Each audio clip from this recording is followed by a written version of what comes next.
Greetings, everyone, and welcome back to the Golden Age. My name is Slayheim, and today we have the legendary Mr. Coddleshire.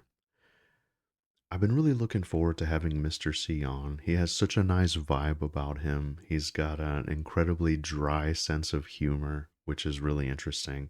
He's a super nice guy, really thoughtful, and he's really passionate about MMOs and somebody who just really loves this space in a really real and authentic way. One thing that really stands out to me about Mr. C is he describes himself as an archivist of rare or soon to be gone gaming. And I just love that idea because it feels bigger than games. It kind of taps into that feeling that people get from liminal spaces, which is something I'm really interested in, and it kind of bleeds into like lost media and sort of weird forgotten corners of the internet. You get this eerie nostalgic feeling sort of something being there, lingering, having history, something that was once full of life and people, and now it's just kind of like forgotten or dark or just eerily quiet. Just think of like an empty hallway, an abandoned lobby, an old mall and nobody's there. And that kind of transcends into like these lost sort of old online worlds, dead or empty servers, maybe an old forum post, or some weird game that hardly anybody remembers or has heard of. To me, there's something strangely beautiful about that, and I feel like Mr. Coddleshire really understands that feeling and kind of taps into it. So that's a big part of why I wanted to have him on. We play together occasionally when we link up when my schedule allows for it. He's been around Pantheon for a long time. We had a great time kind of going through the dungeons and the world of Pantheon. He and I have played Monsters and Memories. He's enjoying that a lot on his character Fantasy Football and some other alts. And so Mr. C just really appreciates the genre as a whole, and he comes from a place of passion, but he's also very real and realistic and fair. And he wants these games to succeed, but he's also honest and kind of grounded whenever something feels off. And I always respect that. So this was a really fun conversation. Thank you so much for hanging out with us. We're going to talk MMOs, old school games, sort of world building. How do you preserve the past? Pantheon, Monsters and Memories, some of these other indie MMO projects, the whole feeling of just trying to hold on to something special, before it disappears. So, thank you very much for hanging out with me. Let's welcome Mr. C. Be coaching little league backyard baseball teams for the rest of my life.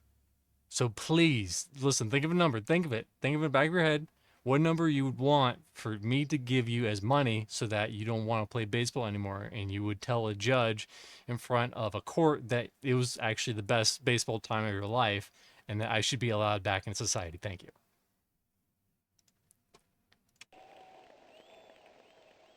That's it for the third inning. A good face. Oh shit, a floppy disk? Oh fuck. I like how they got a dentist's office just for this. Thank you for visiting my dentist's office. Would you like a Philly? I have 5 clients. You'll like them. The question is, will they like you? Either they'll love me or they hate me. There's no in between. Oh shit, yeah, slide that shit in. Oh no, don't be such a tease. Yeah, slide it in. Lock that shit in. Yeah. Lock it in.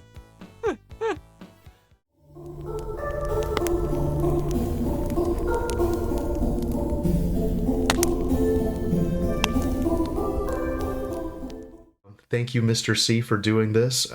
So, for people that might not know you yet, who is Mr. Coddleshire? Kind of what's the origin story there? Do you mean my name or like what about my channel? Like which one? Just the name, yeah. The name, so a long time ago, my name was actually Razio with a whole bunch of syllables because I don't know if you played Legacy of Kain Soul Reaver, the main protagonist is Raziel, but for whatever reason, Yeah. the other character in that game, he calls it like Razio, and I just thought that was his name. I was like, he's cool. I'm gonna take that name, and that was my name for a while. And then one day I was like, this name is dumb, especially if I'm gonna do anything, gonna have more of a face online. So I really thought, and there was someone who had a name that was like something Shire, and I was like, that's good. What can I put in front of the Shire? And I was like, cobblestones? I was like, no, it's like almost there. And I was like, coddle, yes. And then I stuck with it. I like it. It's very dignified. It's very refined, Yeah. and it really stands out. You know, there's a lot of like unique and interesting names, but I like it. It's very it just gets you.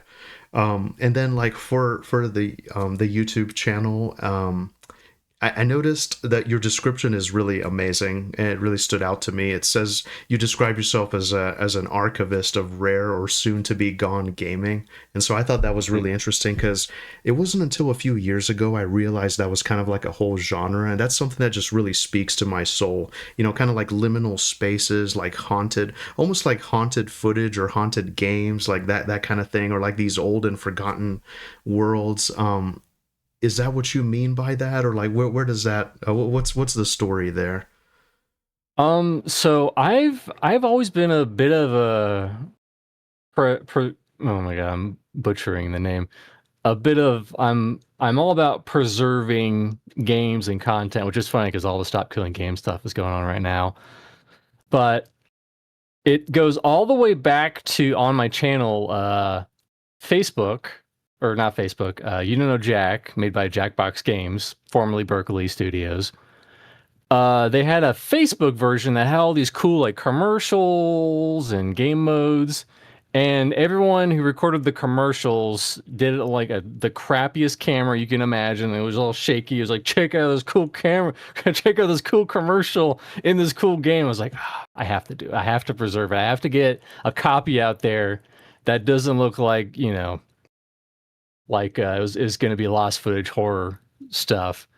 So that's how it started out, and then I recorded that. And actually, me quickly recording and capturing all the commercials for that You Know Jack Facebook version, uh, I'm mentioned on the Lost Media Wikipedia page because of that. You have to really dig through the website to find it, but they pretty much were like, hey, You Know Jack Facebook, it got shut down, but thankfully due to Mr. C, he captured a lot of footage, and it's not really as lost that it would have normally been. And same thing with 14. I captured right before Stormblood. I captured all of the job skills, like because I leveled up all the jobs in 14. I captured all the job skills and I recorded them. And that one's not really that popular, but I do get people coming to that video now and again, and they're just like, "Thank you." This was, I think, what's the second expansion? Storm? No, not Storm. It was Heavensward. Heavensward, yeah. Yeah, Heavensward. People were like, I think Heavensward was the peak era of 14, and then they just kind of kept adding on that's what they think. And I think it's good I preserved it because there were PvP skills too. Like they completely condensed down the PvP, because before I had like freaking like 4 action bars, and I had specific PvP abilities and my whole regular abilities. It was pretty insane. So I captured all those too before they were gone forever. That's kind of more my MO in my opinion.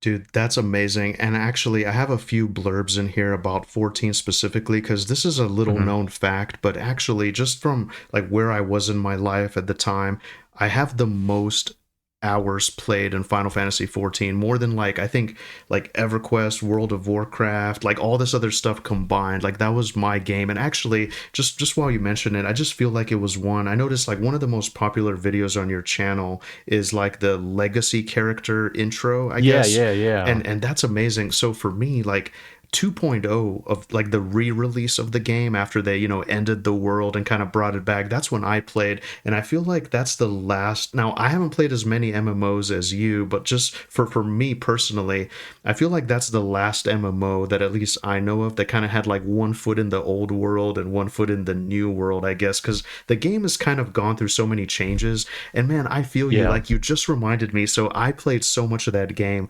And do you remember how classes, like, you had to level up, I think, like Black Mage to a certain level to get Swift Cast. So if you were a White Mage healer, Yep. you could like insta res, and then like, if you were a Paladin, you could get like Stone Skin, and you could have like cross class abilities. I thought that was so interesting, and even just like, yeah, all these like Stone Skin and all these just abilities that kind of went away. And actually, just for fun, just as a meme, I still have my PvP set on Final Fantasy 14, and I have PvP materia that I have like socketed into my armor, and I went like all in that game for a while. So, but man, that's just really cool because it's really important. And I have a blurb in here later too. I think one day, like many years from now, all of this will be looked at. This will almost be kind of like a lost civilization of like, just these ruins, just like, like there's old forums and like screenshots from MMOs and just stuff. I feel like we all are naturally, as MMO enjoyers, are somewhat kind of preserving that or archiving these memories. So I just think that's really cool. I think that's amazing. It's funny you mentioned that. I have a really rare title from 1.0. It was called The Wanderer's Shadow, where you had to discover all the lodestones. That sounds easy. That's awesome. But back in 1.0, there were just these big maps that had just these high level mobs that would just, you couldn't really fight them. They were just there because they were high level. But they put these lodestones in these like real dick locations. And sadly, all those maps are gone how you'd have to like traverse to get to these lodestones to get them all. Because it was such an accomplishment, because there were some areas, because in 14 or 1.0 at least, they had like, you had mobs that could smell you and mobs that could see you. Yeah. So some of them you had to like really like the smell, you had to like get really behind them and just hope you didn't get aggro and die. But I'm sad that all those maps of the old 1.0 14 are gone, because I would love to like kind of show like just how ridiculous it was to get all those lodestones, but it's just gone, It's just that's just the way it is. But yeah, I really liked 1.0 actually. At least, well, 1.23, I always have to clarify. I really enjoyed 1.23 Final Fantasy 14 because it had the job system in place.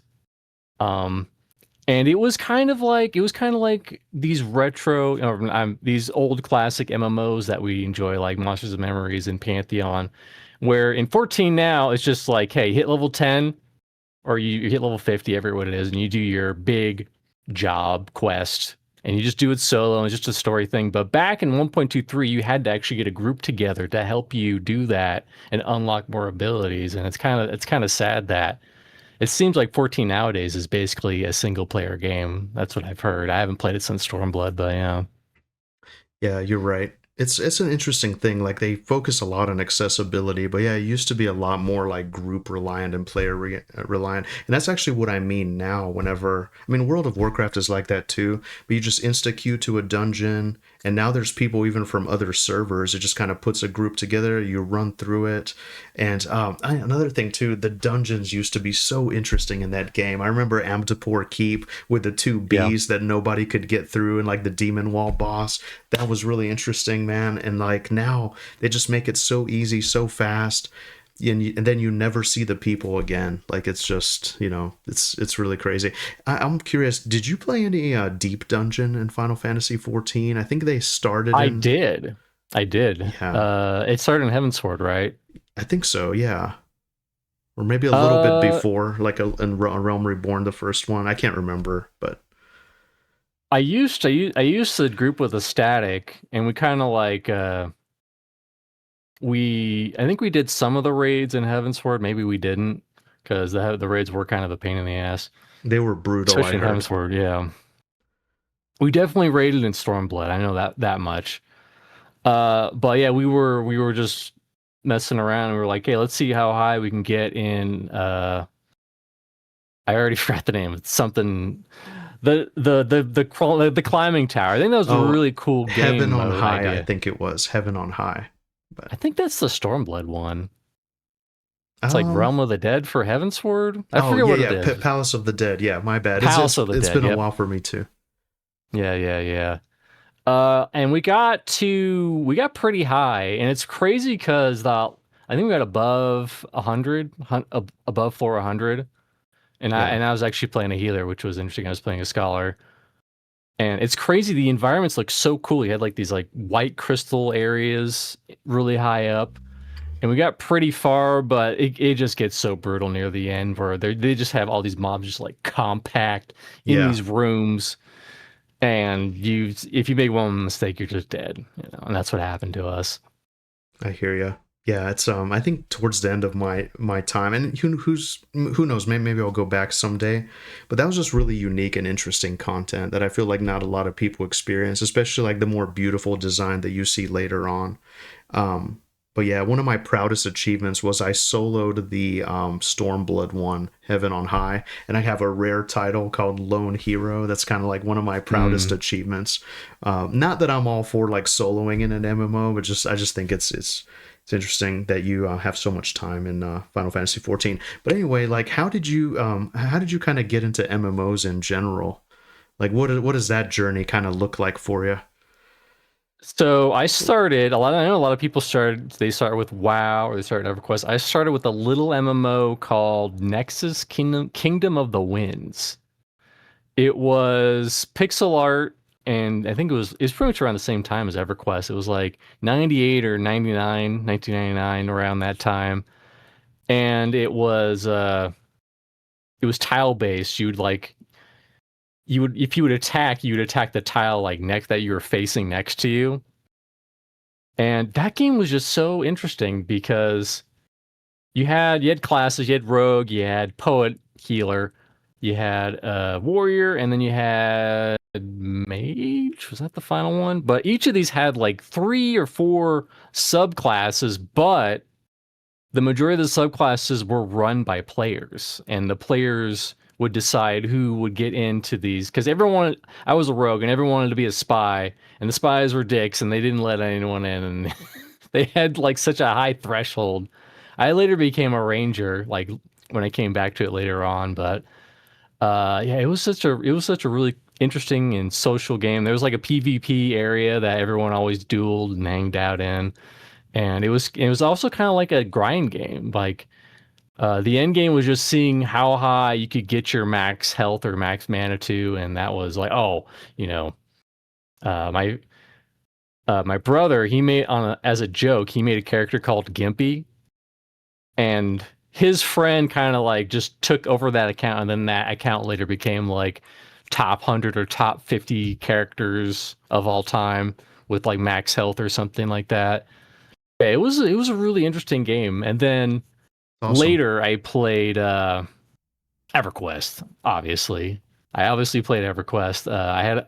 I was a sophomore in high school, and I had a friend, and he was like, "Dude, you hear about this game called EverQuest? If you play, my paladin can power level you." And I said, "I don't know what that means, but I'm in." And that's where it started. Wow. That's awesome. And what era of EverQuest was that roughly? Do you remember? Like, did you play through, Classic, Kunark?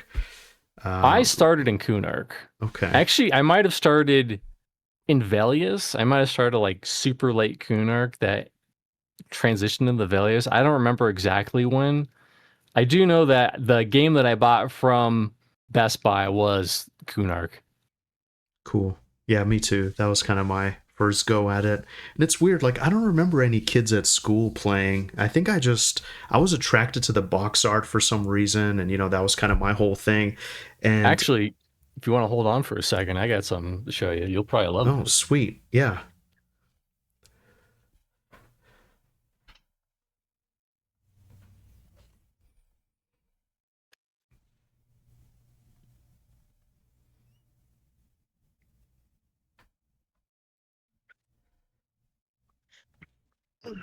Here it is in all of its glory. Hold on, Dude, nice.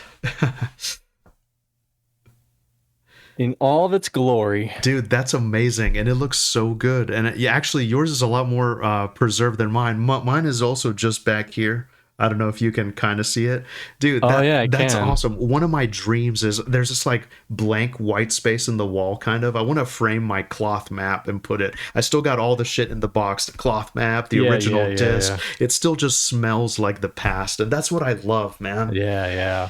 Dude, that is amazing. What I love about this box, I have the map too. I don't know where I put it though. Is that where does it say it? It says They really sell you find it. on it, like all the descriptions, and like it really just draws you in. But I gotta say, they really sold us with that like beautiful sort of this one. Firiona V on the box. Yeah, It says if you have a loved one, don't get them this game because you'll never see them again. I'm paraphrasing because I don't remember what it says off the top of my head. Dude, that's awesome. Yeah, Here, let me put this back. nice.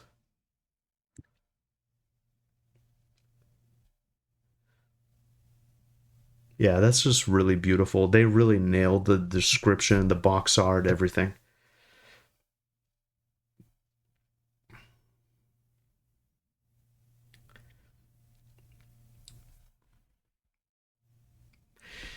Yeah, that's amazing. Yeah, they really nailed it with Kunark. I feel like to this day, it's my favorite. Like, it just has everything that I love, I guess, in an MMO, and I never really forgot it. Maybe that was just because it was my first, so nothing ever really felt the same for me. It had like, lost continents and like this evil race and necromancy, and it was just like a really interesting kind of like high fantasy expansion, I guess. That's very, I don't know, it just screams high fantasy to me, so I really like it.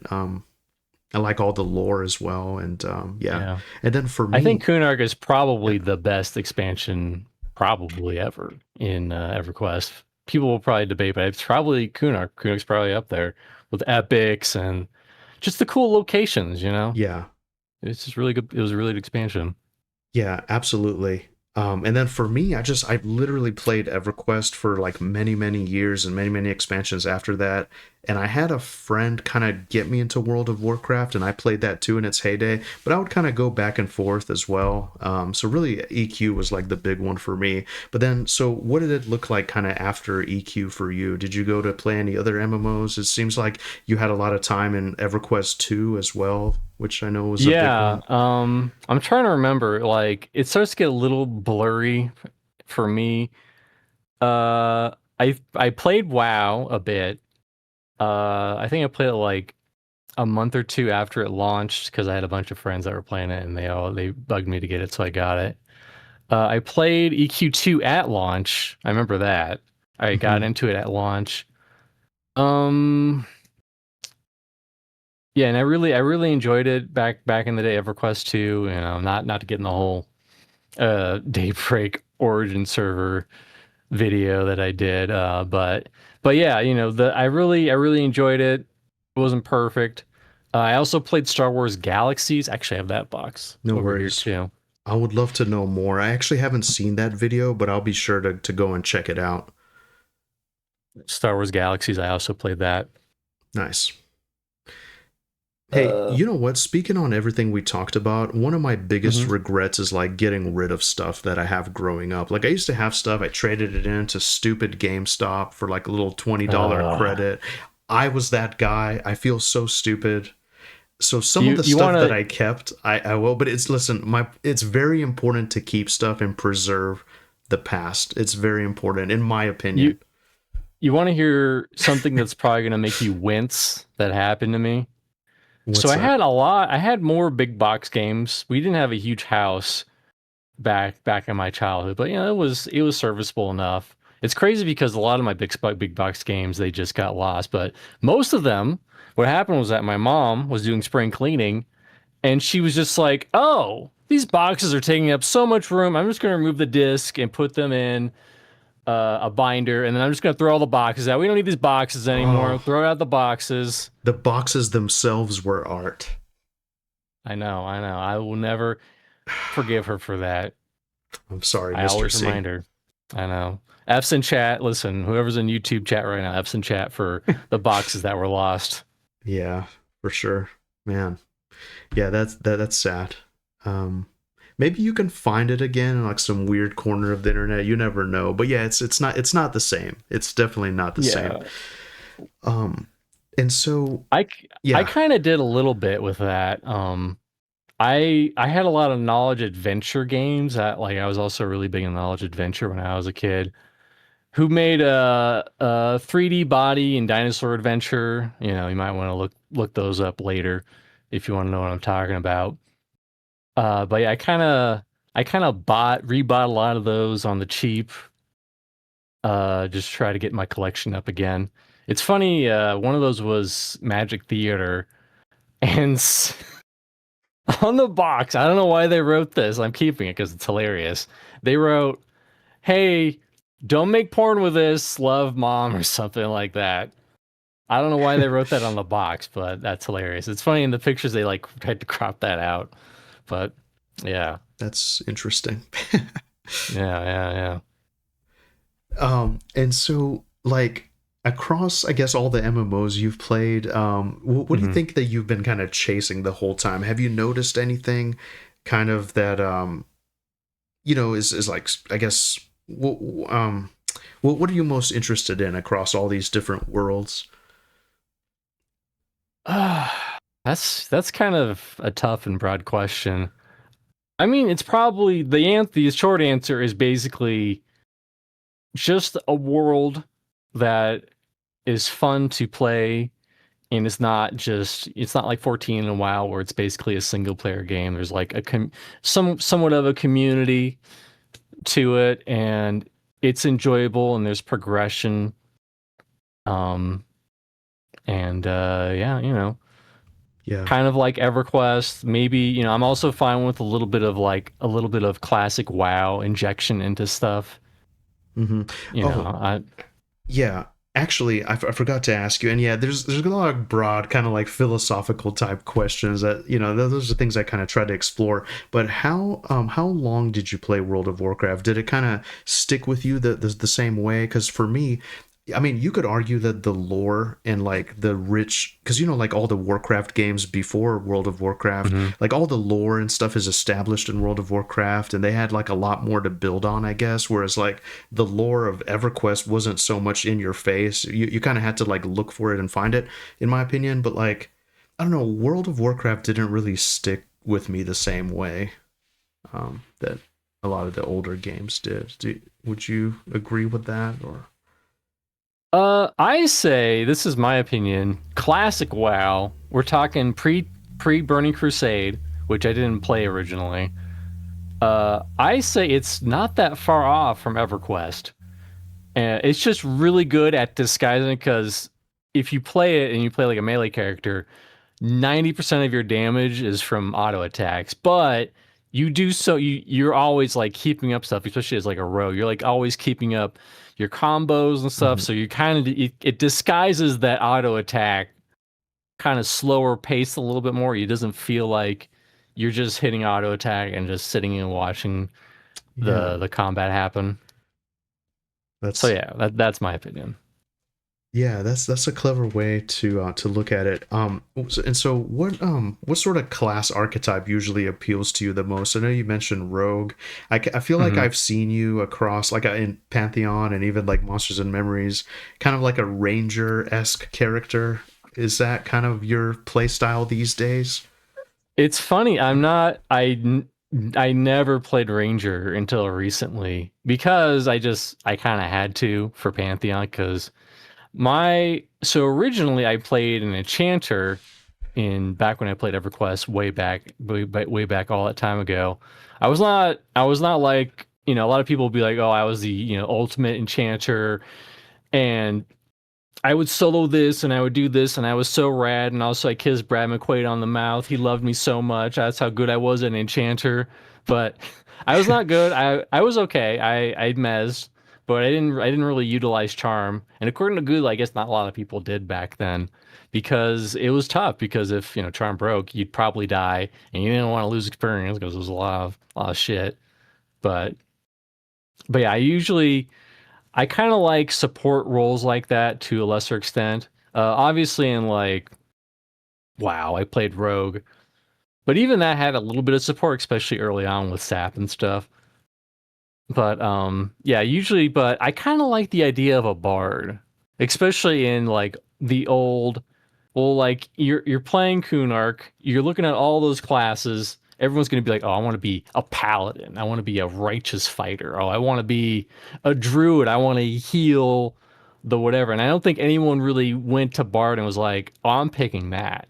I like the idea that it's such a weird class that not many people would pick, but then everyone loves bards in their group because of the songs, the mana regen and the haste and all that stuff. So I really like support like that. However, I hate it when they have bards just be healers. That's lazy. Get better. I hear you. But yeah, I usually start with bard. And if they don't have bard in a game, maybe enchanter, maybe rogue, and then I start going like ranger. I don't know, maybe a tank. I don't know. I hear you. Yeah, I mean, you're a pretty versatile player. You can fill kind of any gap, which is good. And yeah, bards are definitely an interesting class. I feel like EQ really got the bard right, and the enchanter, like those are iconic kind of support classes. It's cool that that stuff is coming back.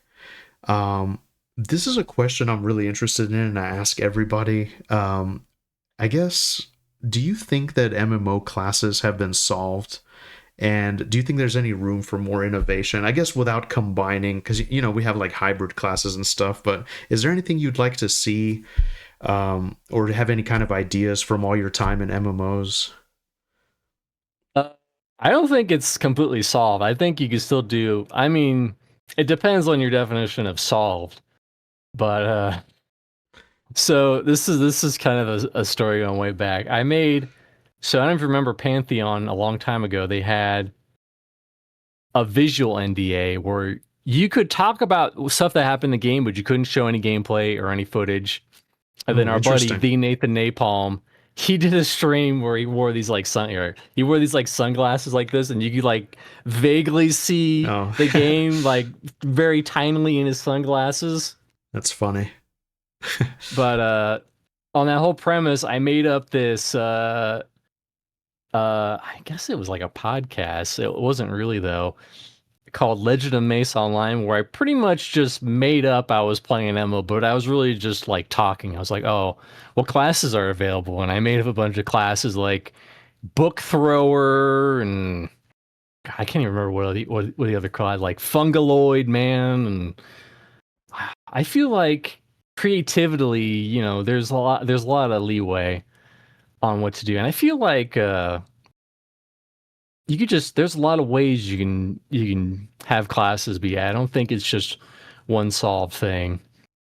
I don't know what I would want personally right now for like new classes. You'd have to ask me, and then I could give you an answer in like a week, because I'd really have to like sit in my shower and really think about it, Yeah, that's where all the best ideas come from, by the way. But yeah, I'm with you. It's really interesting. And then I think like the more you kind of do with it, the more balance kind of comes into effect. And I feel like that's just a tough thing to kind of solve. Like nothing is ever truly balanced, and you got to keep moving forward with updates and stuff. So it's a very fine line for sure. And then what do you think that older MMOs understood better than kind of more modern MMOs? I feel like older MMOs, they're not afraid to let you fall on your face. I feel like newer MMOs, like if you die at level 1 or 2, you had to try. You had to sit there and like aggro something and just turn your back and just let it kill you. And I feel like older MMOs, the gloves were off, especially in like EverQuest, where you'd be running around like you didn't know Dark Elves were evil. You went to a certain place and then they just killed you, and they weren't afraid to take off the gloves. And I feel like like modern AAA companies making MMOs, they're just like, oh, we can't have them die at level 1 and leave the game forever and not give us money. So they're always kind of helicopter parenty, you know what I mean? Like they're always like making sure that you don't do anything too stupid, so that you don't get discouraged with the game. That's what I feel like older MMOs got right. Yeah, I feel you. Like everything was just like truly open. You could make mistakes. You could now you're just kind of like you really can't deviate too much from like the rails, you know. So I Yeah. definitely feel you there. And then what makes an MMO feel like a world instead of just a game from everything you've seen so far? That's tough. Um, I guess what makes it feel more like a world is just the fact that the world feels more lived in. You don't have, because you see this in a lot of like, cheap Korean cash shop MMOs where it's just like, all right, here's this area. Like, we're just going to put a bunch of the same mobs in this area and they're just going to be walking around. That's not really a lived in MMO. But meanwhile, like a more lived in MMO, they have like camps and they'll have like, well, maybe there'll be these like werewolf people over here and like maybe some bandits over here. Maybe they fight each other sometimes. That kind of helps with that. And obviously, community too. Community helps out a little bit with that. Yeah, absolutely. Absolutely. And do you do you think that the genre lost something important over time? I just kind of feel like you touched on it a little bit now. It's like kind of executives and like kind of corporate people making sure you can't fail at level one. Whereas back then, I just feel like it was like passionate dudes just kind of, or it was like fellow gamers making games. I don't know. So do you think that the genre lost something important as time went on? I want to add this real quick. You just reminded me. Yeah. Speaking of failing at level one, on my first character, I did this cool thing where I handed the book to the priest of Discord and I had PvP enabled. Oh And then man. some guy told me, he was like, "Hey, you want to make a new character because you fucked up." That's fun. Yeah. No, good times, dude. I got so many stories like that. I feel like I've done that, not really knowing what it is. I've attacked the guild master. I've, Hmm. you name it, That's I've that's done a it. classic. What Yeah. was the question again? Oh, I got distracted. sorry. Do you think the genre lost something important over time? And actually, I do have a blurb in there later. I don't. Anyway, I don't want to throw too much at you. One Yeah. question at a time. I mean, obviously, it has. It's it's become more of a single player experience. And it's like WoW and 14, it's like they make these games now where 90 to 95% of the content in an MMO is single player. You do quests and you level up and maybe you're in a guild and you just chat with people every now and again, but that's literally the extent of it. And then maybe you'll do a dungeon or something. And I feel like that's what it's kind of lost with this level of separation. And the more separation you have, the less relationships that just get built, period. Hmm. I remember hearing a lot of stories about how, especially back in early WoW, how people met, their wives or their husbands on WoW. And I feel like you don't really get that pretty much at all nowadays because people are just so separated. Yeah, yeah, exactly. It just kind of seems like people are kind of in the game, but they're not really part of like your world or your journey. It's kind of the people are an afterthought, you know. Um, Yeah. Sorry, my cat is messing with stuff in the background. That's going to be happening. Don't worry, to me too. He's probably going to want to be fed eventually. Yeah, He's being good right now, though. He's being good right now, though. that's good. Um, do you think?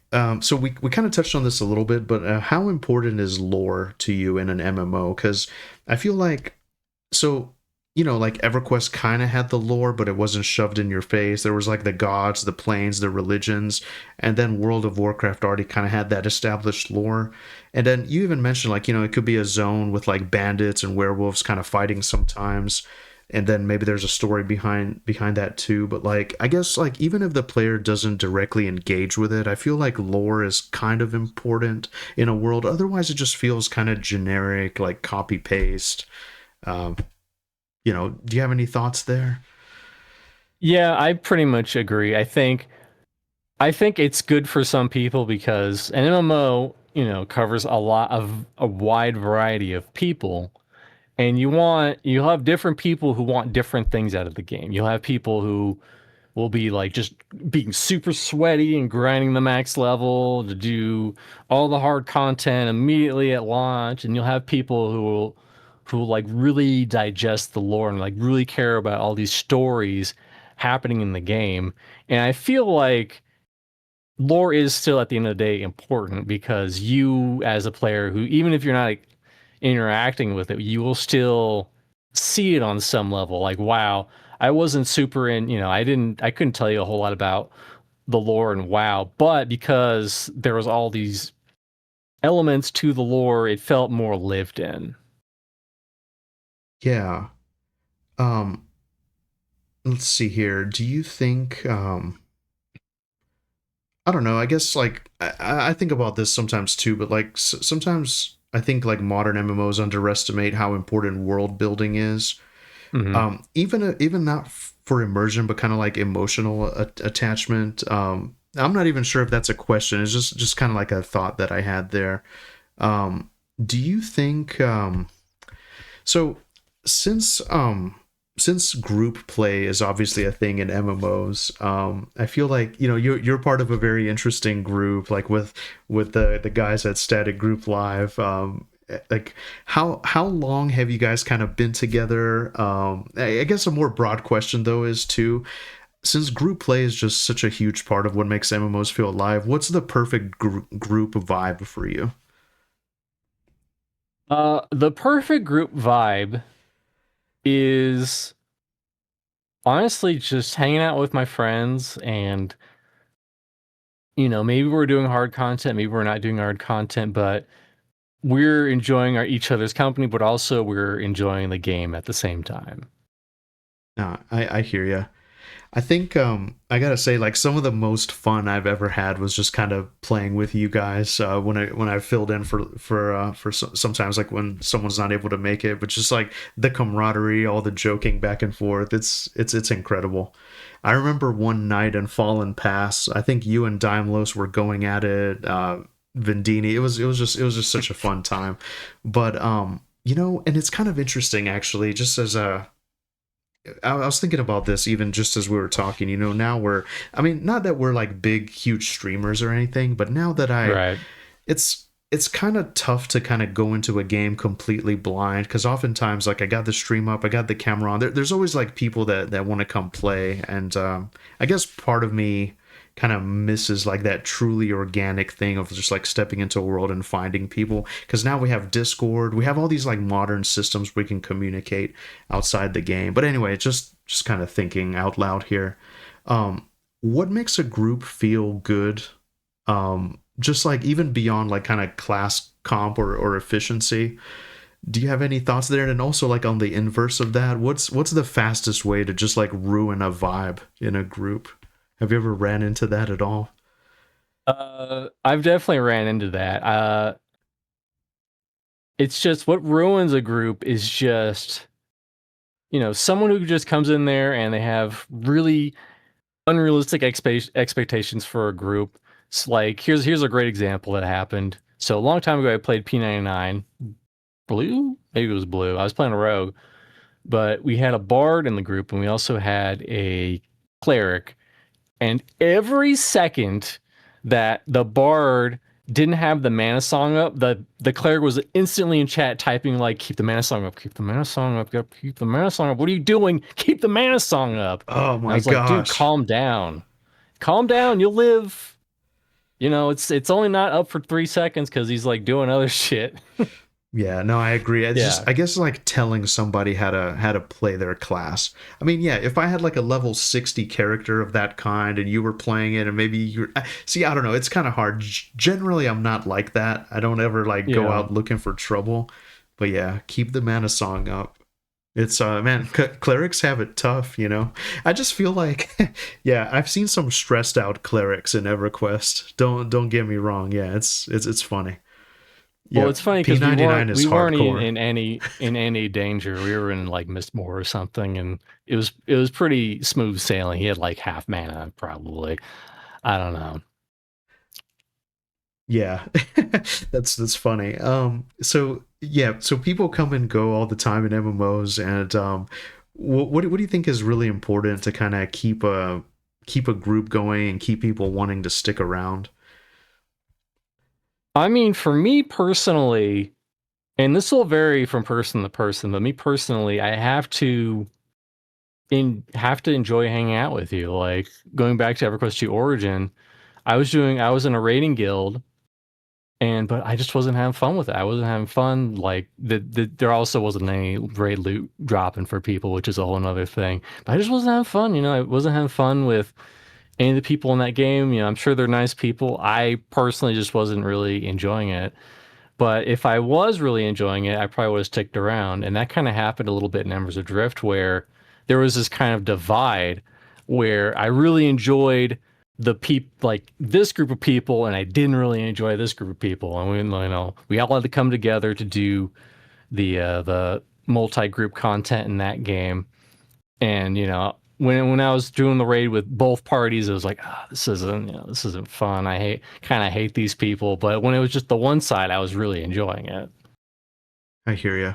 And dude, by the way, speaking of Embers Adrift, I actually got a chance to talk to Annoying Llama recently. He's very passionate about the game.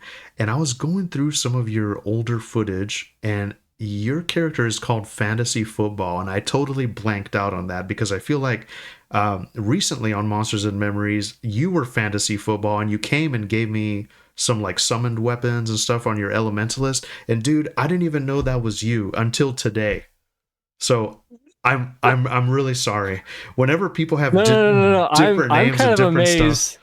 I'm kind of amazed you did some sleuthing and you figured it out. Yeah, dude. I was just gonna write it and be like, who's this guardian angel Fantasy Football giving me summoner weapons? Dude. But yeah, that is me. That is me. It was awesome, man. Thank you. I appreciate it. Sorry I didn't see it at the time. Yeah, sometimes I get really distracted. There's a bunch of stuff going on all at once, and no, I get it. Yeah. So do you I guess we kind of answered it as we were just kind of chatting, but do you think modern MMOs have lost some of that group kind of glue or kind of chemistry that we miss so much from the old days? Because I feel like now that's just not so important. You just get auto put in a group and you don't even have to talk, and it's just not the same, I mean, you have more of an incentive to be a complete dick in those when you queue up for a dungeon, because you're never gonna see those people again. So you could get there, need on all the loot, and then they could be like, hey, that wasn't very nice, and you'd be like, well, fuck you, I'm out of here. You won't see this guy ever again.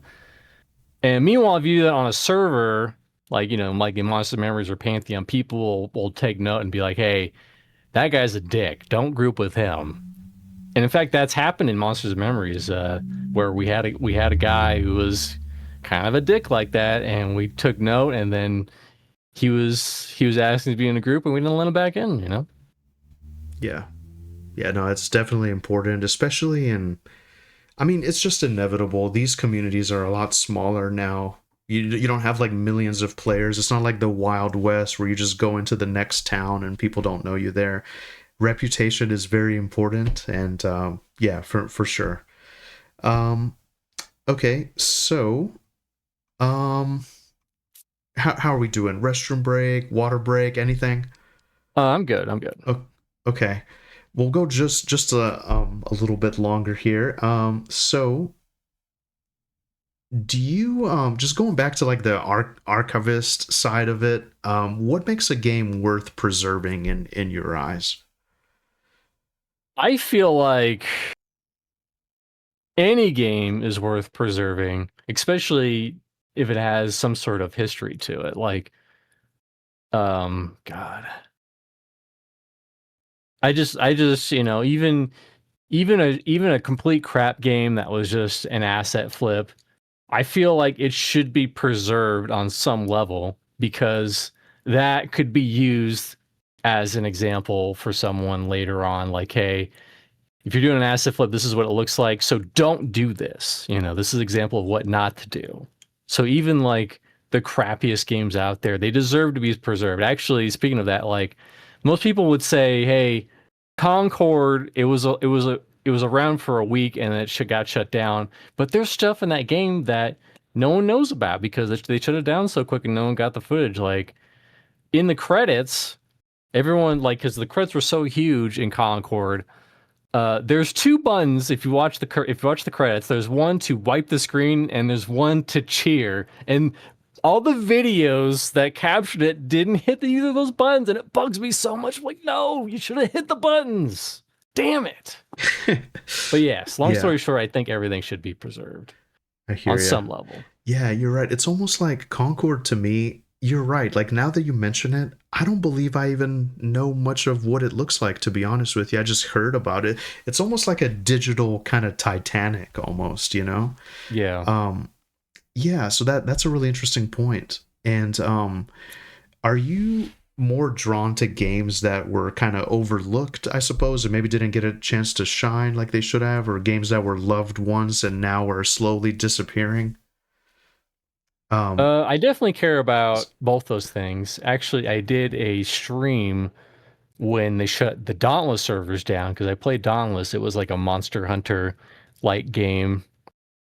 And they just decided, hey, we're shutting it down on this day, and I was lucky enough to capture that footage before, like right before they shut it down. And actually, it was really cool at the very end. I joined their Discord and I heard like what a lot of people were saying about the game before it got shut down. It was really interesting. But yeah. Okay, beautiful. And so, is there to you, is there something kind of emotional about older or kind of half forgotten online spaces? I kind of have some strong thoughts myself. Like, I don't know if you remember a website called Neo Seeker. It was kind of like a forum. I would post on there on like the Final Fantasy VII forums, Final Fantasy VIII, just all this like weird stuff. But it is just something that comes to mind. But is there something kind of emotional about kind of like these weird online spaces? It doesn't necessarily have to be gaming specifically, but I think there is something kind of emotional to it, because most games, people will have some sort of connection to them, even if they were pretty unforgotten. Like, another example is we played Legends of Old. We have some sort of like, it wasn't the greatest game ever, and it's still available, but we still talk about it every now and again, you know, about this like little indie game that couldn't, you know. So I do feel that, yeah. Beautiful. We touched on this a little bit, but we talked about how kind of like MMO players naturally become almost like archivists, I guess, because like so much of the genre lives through like our memories, like screenshots, like stories, kind of private servers, old forums. That's actually part of the reason why I started streaming myself. Like I played a lot of P99, and I have all these stories from EverQuest and like, you know, Final Fantasy and World of Warcraft or whatever, but I can't really like show you, or I can't really, it's just like my memories of it, you know? So it's kind of interesting to capture that. Do you have any thoughts there about kind of MMO players kind of naturally becoming archivists? This is kind of related, but not really. I recently played and beat Star Tropics a month or two ago. It was on the Nintendo, but the entire time I was playing it, Vindini was in my chat saying, "Yeah, you didn't beat this game. Quit lying to us. You said you beat it before. You didn't beat it before." And I was like, "Hey, listen, it's on stream now. I have proof that it happened." And I feel like that's definitely happening with MMOs, because you have a lot of people coming around who were totally there for the sleeper kill, and they were best friends with Brad McQuaid or whatever else they're saying. You know, they might be true, they might be false. It's just hard to validate some of that stuff. But still, the stories are good regardless. Yeah. Do you have like a game or kind of MMO that you think deserves to be kind of remembered more so than it is? God, yeah, I don't have an answer for this one. I just don't know. That's okay if it comes to you. Yeah. And then, do you have kind of like a obscure or unusual game that you found, like from all your time playing, that you wish more people kind of knew that existed? I feel like you play a lot of like these strange indie games, and to me that's beautiful. Like I wish I had more time to do that. I love that kind of stuff. So I was wondering if you had anything there. I have a couple games that I'd probably have to look at this wall back here. Definitely up there is Laser Lords. I would definitely recommend someone watching a playthrough of that because that was a CDI game, but it had claymation, and it had voice acting. It was such a weird and bizarre game because you had the intro, and the intro looked so amazing, and then you saw the gameplay, and the gameplay was just so crappy. I'm just trying to think. What deserves to be like, hey, everyone stop what they're doing, play this game. There's just so many games. I'm sure if you asked me in 2 weeks, I'd have a completely different answer. God, what else did they play? I guess maybe like top 3, like if our civilization was about to be like hit by a meteor or like something crazy happening, and you could just launch into space like on a golden disc, maybe like, I don't know, 3 games or something that had to be preserved forever. What would that be for you? I don't know. I just thought of this on the spot. I think number 1 would probably be Balatro. Balatro is such a it's such a simple yet deep game that I think anyone can get into. Interesting. I actually never heard of that one. Oh, really? I'm surprised. It's poker hands, but you have these Joker modifiers, and you have a chip threshold every round that you're trying to hit. Oh. And it's kind of like a rogue. It's kind of a roguelike, except you don't choose 3. You get money for completing rounds, and then you choose what you spend that money on. But for example, like hey, the first face card you play, it'll get a 2 times multiplier, and then you'll have another Joker that'll be like, hey, a hanging Chad that will play the first card 3 times, and it'll be like, oh, multiply like times 2 3 times, and it just keeps building, and you can make card hands that don't exist, like Flesh of a Kind. Oh wow. Yeah, Flesh of a Kind, and it's really good. It's $15. You can play it on mobile, you can play it on the toilet. I highly recommend that. What other 2 games would I want preserved forever? Part of me wants to say the original Fallout. The original Fallout had such a great story. I don't know if it's for everyone, but the original Fallout was such a setting and such a story. Like probably one of the best endings to games in recent that I can think of. God, so many choices. I can't choose between all these ice cream flavors. They're all good. For me, it would be EverQuest, Dark Souls, and maybe if like Final Fantasy VI.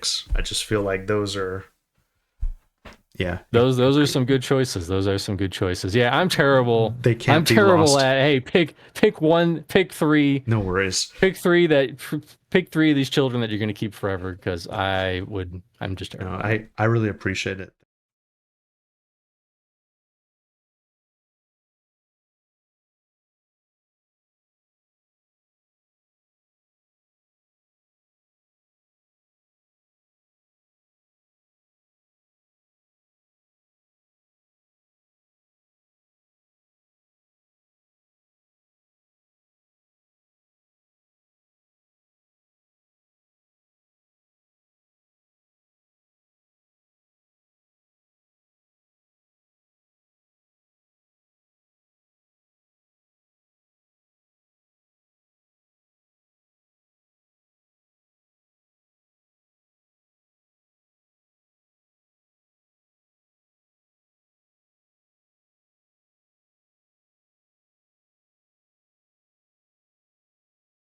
Welcome back. Thank you. Nice cup, by the way. That's awesome. I got this for Christmas. I was like, I don't know why it's flipping the bird though. Dude, thanks again. My mom got me for that. Oh, that's really sweet. That's really thoughtful. Yeah, it's nice. I like having weird and interesting mugs. You know, I think it's cool.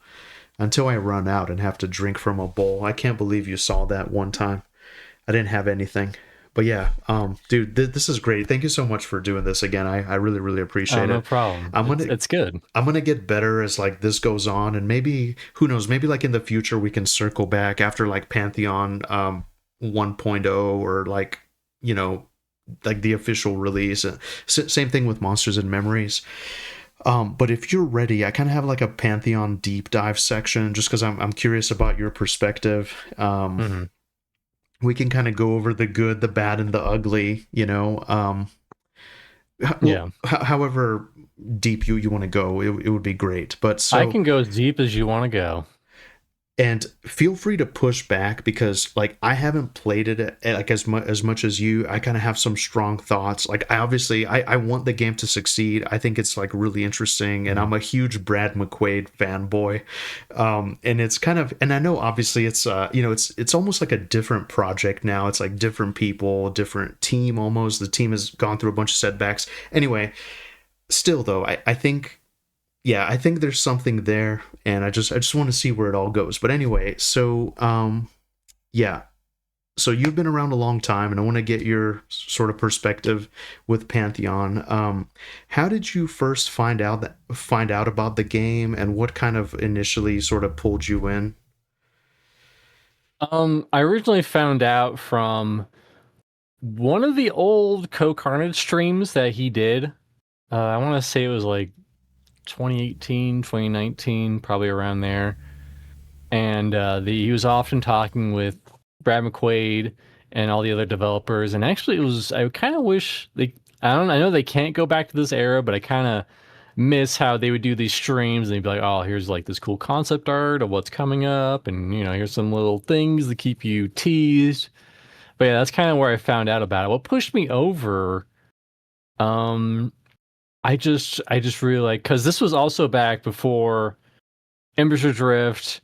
Like, I think Monsters and Memories was just like barely, like, just briefly mentioned to people. Like, hey, like I think Living Row was basically like, hey, we're making an EverQuest game. We're thinking about it. Like, that was pretty much the extent of the development of Monsters and Memories at the time. So it was pretty much nothing of these retro MMOs. And this was even before Embers Adrift came out. And so obviously I was drawn to it. I just liked the idea because, you know, I was not looking to play EverQuest again, but I wanted something in that same vein, you know, kind of little old, little new. And yeah, that's kind of what happened. Yeah, man, very interesting. You know, and you're right. I think like in between you know, like I guess 2015 to like 2018, 19, whatever, there was this like huge era of like Kickstarter scams and like all these like crazy rug pulls of like these potential indie MMOs, and Pantheon was like the true kind of like shining beacon in the darkness for a lot of people. And for me actually, I want to interject. A Yeah. lot of people don't know that the Pantheon Kickstarter was actually a failed Kickstarter. They didn't get any money out of that Kickstarter. Yeah, I heard that like they didn't initially reach their goal of like whatever they wanted, and then they just decided to kind of do it anyway and like seek investors and stuff. But yeah, that's an interesting fun fact. But man, for me, I was going through this crazy time in my life. I was dealing with kind of like this family tragedy. I had to start over completely in my life with like new job and like everything. My whole friend group was gone, so I was kind of in this like weird phase in my life, and I was playing a lot of Project 1999. And I was listening to like a loving robot, and I'm exactly like you. That's when he's got a lot of interviews with the former EverQuest developers. Yeah. But you know, Monsters and Memories wasn't really a thing yet. They were kind of talking about the idea, and I would kind of like, you know, just poke my head in every once in a while, but it wasn't really a thing. Actually, my very first playtest was the one right before Pantheon Early Access. That's when I tried to introduce my wife to the game. I was like, listen, this is like EverQuest. This is my shit. You're going to love it. We need to go right now. There was like 2 hours left in the playtest, and I threw her into it.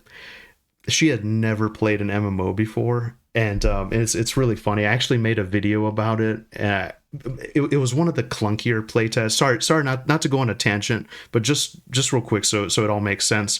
It was one of the clunkier playtests in Monsters of Memories. There was horrible lag. There was just a bunch of issues, and she told me if this is what an MMO is, I never want to play again. Like, this was horrible.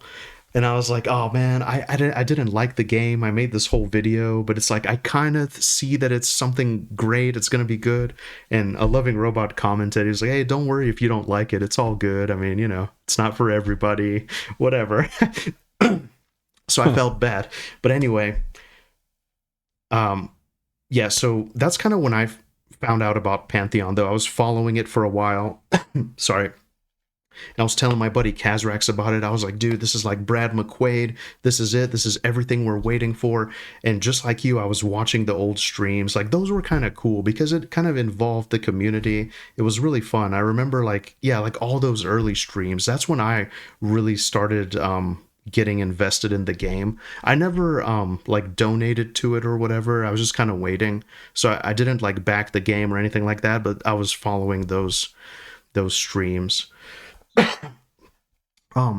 So, and then what was it about Pantheon that kind of made you care enough to kind of stay invested in it over the years? You've been following it since then. I mean, I was always telling my other friends about it. This is before I joined SGL, obviously. And, we were kind of interested in it. We were kind of interested to see where it would go.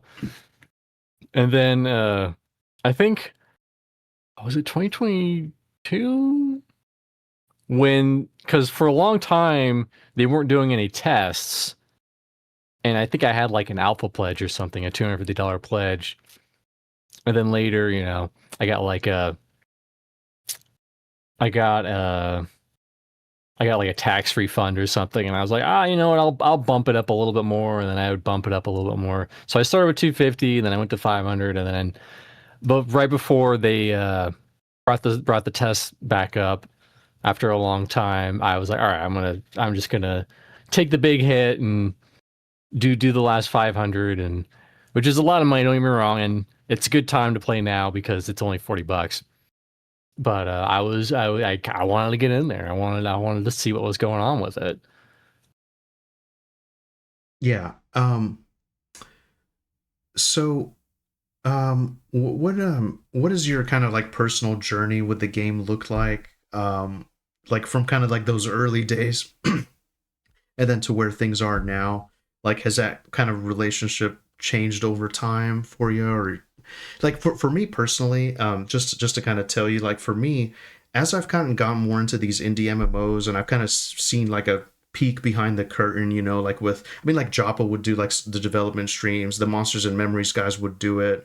There's like all these other projects, and so I've kind of realized how difficult it actually is to like make a game. So I feel like I'm a little bit more patient and understanding now, and I feel like modern, or not modern gamers, but in general, like gamers are like immediately dismissive of stuff. Like the moment something comes out on Steam, if there's any little bug, they're like, oh, this game sucks, and they just like immediately move on. And I just feel like that's kind of harsh. So anyway, just my thought, like what does things kind of look like now for you, I guess, like your relationship with Pantheon? It's obviously changed a little bit. I was probably more of a big fanboy around like 2019, and obviously I'm more collected and centered than I was before. I'm not to say that I don't get excited about stuff. It's just been, the development's been really up and down, and we lived through 247 when we thought the game was going to die at 247. And thankfully they got it back off their feet after 247. Thank God. They got back to the MMO. We're in a much better place than we were before. So it's following Pantheon is not for the faint of heart. It's constant ups and down roller coaster. I made a video that's unlisted right now, where I call Pantheon the last bastion of MMOs. And that video is, one, super outdated because it's the old art style, but also has just people on the team that aren't even there anymore, like Home. But that's how excited I was. I made that video about, like, I thought Pantheon was the last bastion for MMOs, period. And now that's obviously not the case. But I'm still hopeful with the spring update. Hopefully things will just get better. I think they're doing a little better. Obviously, I have my complaints and concern. We call it JDHD, Japa Attention Deficit Order, where he just gets super focused on something. He's like, "Oh, we gotta add mounts right now. Bam, we're gonna add mounts right now." We're like, "Well, the world's kind of small. Why are we adding mounts? We're adding mounts. Deal with it." So Yeah. it's not for the faint of heart, for sure. Yeah, I hear you. And this is what I really appreciate about you.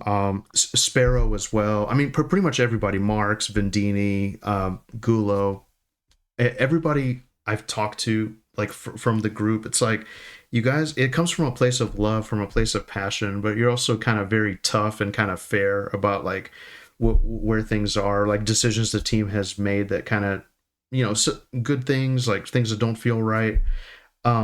So, yeah. And actually it's really interesting. Shout out to Nathan Napalm, by the way. I hope I get to meet you someday, bro. And Basgrim as well, because over the years, listening to those guys kind of kept the dream alive for me. And I remember for a while we didn't really hear much, and so yeah.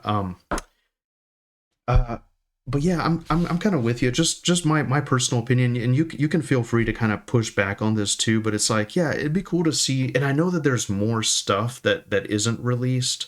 I was listening to like a podcast with Joppa, with Zaid, with Redbeard Flynn, and there's like all these zones and places that aren't really. I guess they're not really ready to be put in or whatnot, but the spring update looks kind of interesting. I've seen some of the screenshots and whatnot of the new zone, Badia Dekara or whatever. It looks kind of cool. I like it. And like Black Rose Keep, that one other dungeon, it looks, yeah, there's good work being done, And so do you what do you think Pantheon has gotten right over the years, and like what are things that it genuinely deserves credit for? And I guess on the other side, what do you think it's what some of the bigger challenges have been, or what it's struggled with the most, I guess, from your perspective? Things that it's done right, I feel like it's it's kind of doing well with that middle ground between like WoW, not WoW, EverQuest, and like maybe WoW and Vanguard. I don't know where you want to put that other side of EverQuest with some people, but I feel like it has some quality of life stuff, like being able the arrows and the group windows and stuff like that. I feel like just because it's an old MMO doesn't mean it should be robbed of conveniences and quality of life to a certain extent. Um, and I feel like, and I think the classes are good. They're not complete, but I think there's like Pantheon has a really good core, a really good foundation. It's just up to them to really build on that and really just completely flesh it out. But what they've gotten wrong is, we don't have all day, but it's just content. They need more content.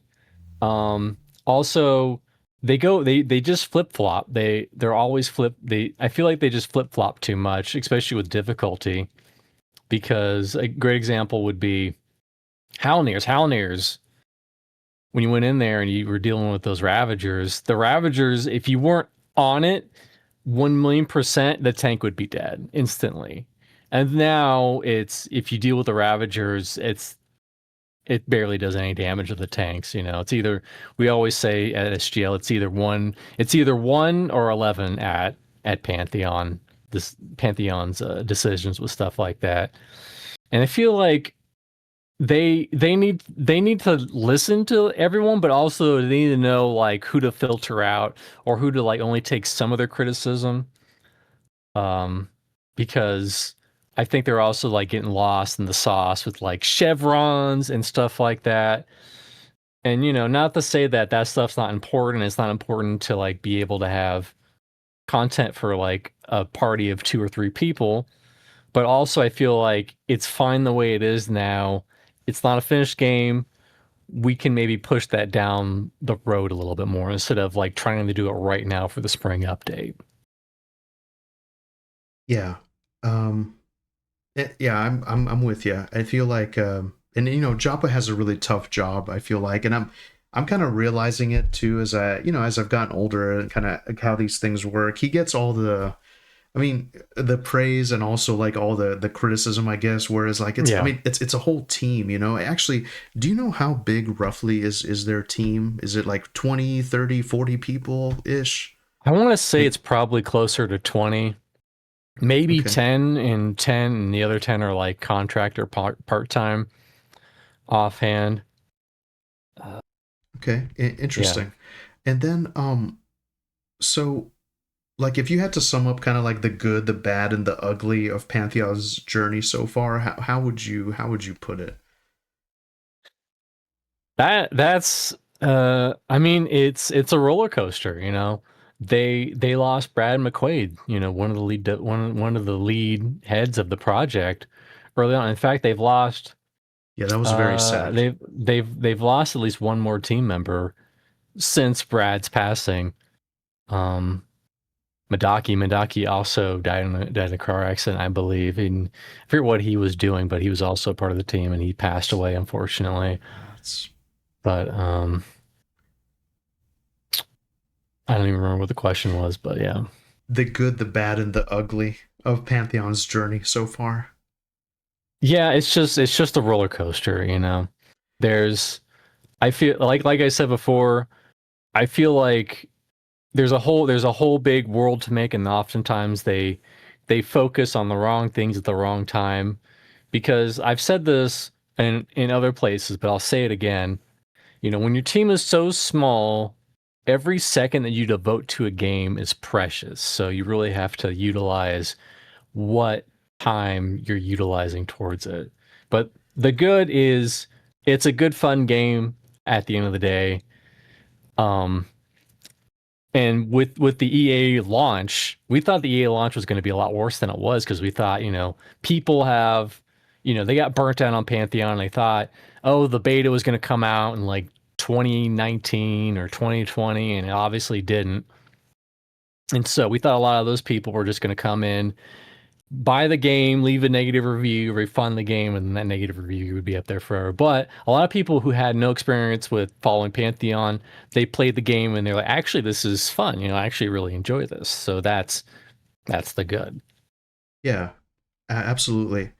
I kind of fell off following it for a while, and then when EA came out, I was like, "Oh shit, hell yeah, I'm gonna play it." And then, I mean, I've talked about this before too. I logged in, and I kind of like I didn't really get a great like first impression. Like I wasn't crazy about the art style, and then, but I saw that there was something there. The music, the sound design, I think is good. And then my buddy Kazrax decided to try it with me, and then from there it just kind of took off. And then I met like Vendini and you guys, and we did a bunch of the dungeons and other content and stuff. The group play is extremely fun. I will Right. say it is really really fun. And then too, I've seen streams like Crushneck and stuff. There's places where like people haven't been yet that like a lot of the higher level players have been. There's places with incredible views like really high up, and I think there's a lot there that like people just haven't even seen yet. But yeah, and so where do you think that the project is like right now? I guess if you really had to put it, like, do you think they're kind of on track to kind of meet their goal of, you know, towards 1.0, or like, I guess, where do you think the project is at right now I in your feel perspective? like they are more on track now than they have been in the past. That's for sure. Um, as for like long term, like when 1.0 is coming out, we just don't know. There's just so much game to play. It's funny. I interviewed Bronson on my podcast. He he was like, "Hey, we have a lot of work to do. We have to finish the current continent and do two other continents. There's a lot of work left to do on the game." Um, but yeah, I think they're kind of now like turning around. I don't know if they'll hit all the deadlines of the spring update, unfortunately, based on the progress that I've seen so far. But I would love to be surprised. I would love to be surprised. Yeah.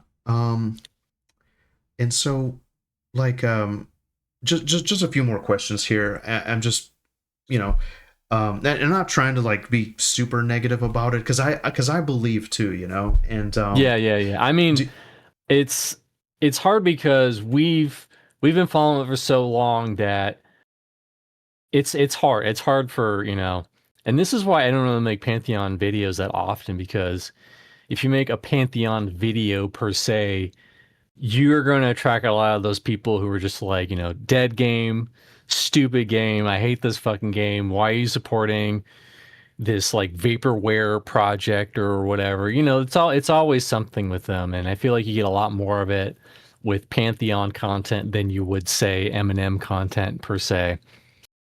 But like I said, I want the game to succeed. I think it's a solid game at its core, and I hope it reaches that finish line. I would love for Monsters and Memories and Pantheon to be both standing proud and glorious side by side. I hope so too. Yeah, I hope so too. That's a really good way to put it. And it's kind of interesting. Like you can only have. You just reminded me of this, like where Pantheon was kind of like that, and then now that we have access to the game, it's there. People have made their opinion, whether it's good or bad or whatever. But like with Monsters and Memories, for example, like like we're in the beta, but like the game hasn't hit early access yet, and you never know. Like people might come to that conclusion about Monsters and Memories. I mean, not that conclusion, but people might just write it off or whatever, because there's kind of like some issues, I guess, in Monsters and Memories that I think should be kind of addressed before that gets shipped. Like, like Right. the memory leak thing. Yeah. There's a few other things. We're going to get to that specifically, but like, yeah, it's very tough. Like once you can only have that initial kind of first impression, and it's very hard to kind of like change the player perception or whatever kind of after the fact. And I have some thoughts there, but in general, like, what do you think that do you think the game's identity is kind of clear right now, or do you think it's still kind of trying to figure out exactly what it wants to be? And then, do you think that Pantheon needs? What do you think they need to do? I guess to like really give themselves the best chance possible. I feel like I kind of said before, they need to work more towards a solid path. They need to listen to the feedback, but also need to know when to filter out that feedback. There's some vocal minority people that, I mean, I hate to say it, you should probably ignore them because they have crazy ideas. I'm trying to think of a bad one offhand, but Yeah, like the Pantheon Reddit is rough to read. I don't know if you peruse the forums. The Pantheon Reddit is really rough, and I've made videos on it too. I've trolled a little bit. I love reading the Pantheon subreddit because it is so unhinged. It's the most unhinged place. Because imagine following a subreddit and someone being like, "Hey, hey Pantheon, what about Pantheon?" And then being like, "Fuck you, must play Monsters and Memories instead. Suck my balls." It's like, all right, why are you following the subreddit? It's a Pantheon subreddit. Yeah, At the end of the day, they need, I don't know. I yeah, don't know what they want. And yeah. also they're getting like a little pissy about Monsters and Memories too. They're like, "Oh, this is just shitty EverQuest," or I don't know. You can't please them. It's very uninviting, I gotta say. It's Yeah. very uninviting. And it's actually kind of beautiful. Like I've talked about this before. Like Pantheon, I mean, okay, so across all these games, right? Like Adrenaline Online Adventures is a perfect example. There's people that love that game. They're very passionate about it. I think it's great too. That's one that's on my radar. But people there have said, "Hey, listen, I'm not interested in Monsters and Memories. I like this game," or "I don't care about Pantheon. I like this game. I can't wait for this game to come out. I wish them the best, but like I like the UI of this and I like this and this is better." And same thing for Monsters and Memories. I mean, there are some players that have played both and they're, whatever about it. But in general, like people just like what they like and they don't like deviate too far. I mean, even I've like said this there's I've said this before, and I'll say it again. If you yeah, took Aldrin Online Adventures, Pantheon, and Monsters and Memories, like combine them all, you'd have the perfect MMO. Like just all the best parts of each of those MMOs, and you combine them, I think you would have the perfect MMO. interesting. Yeah.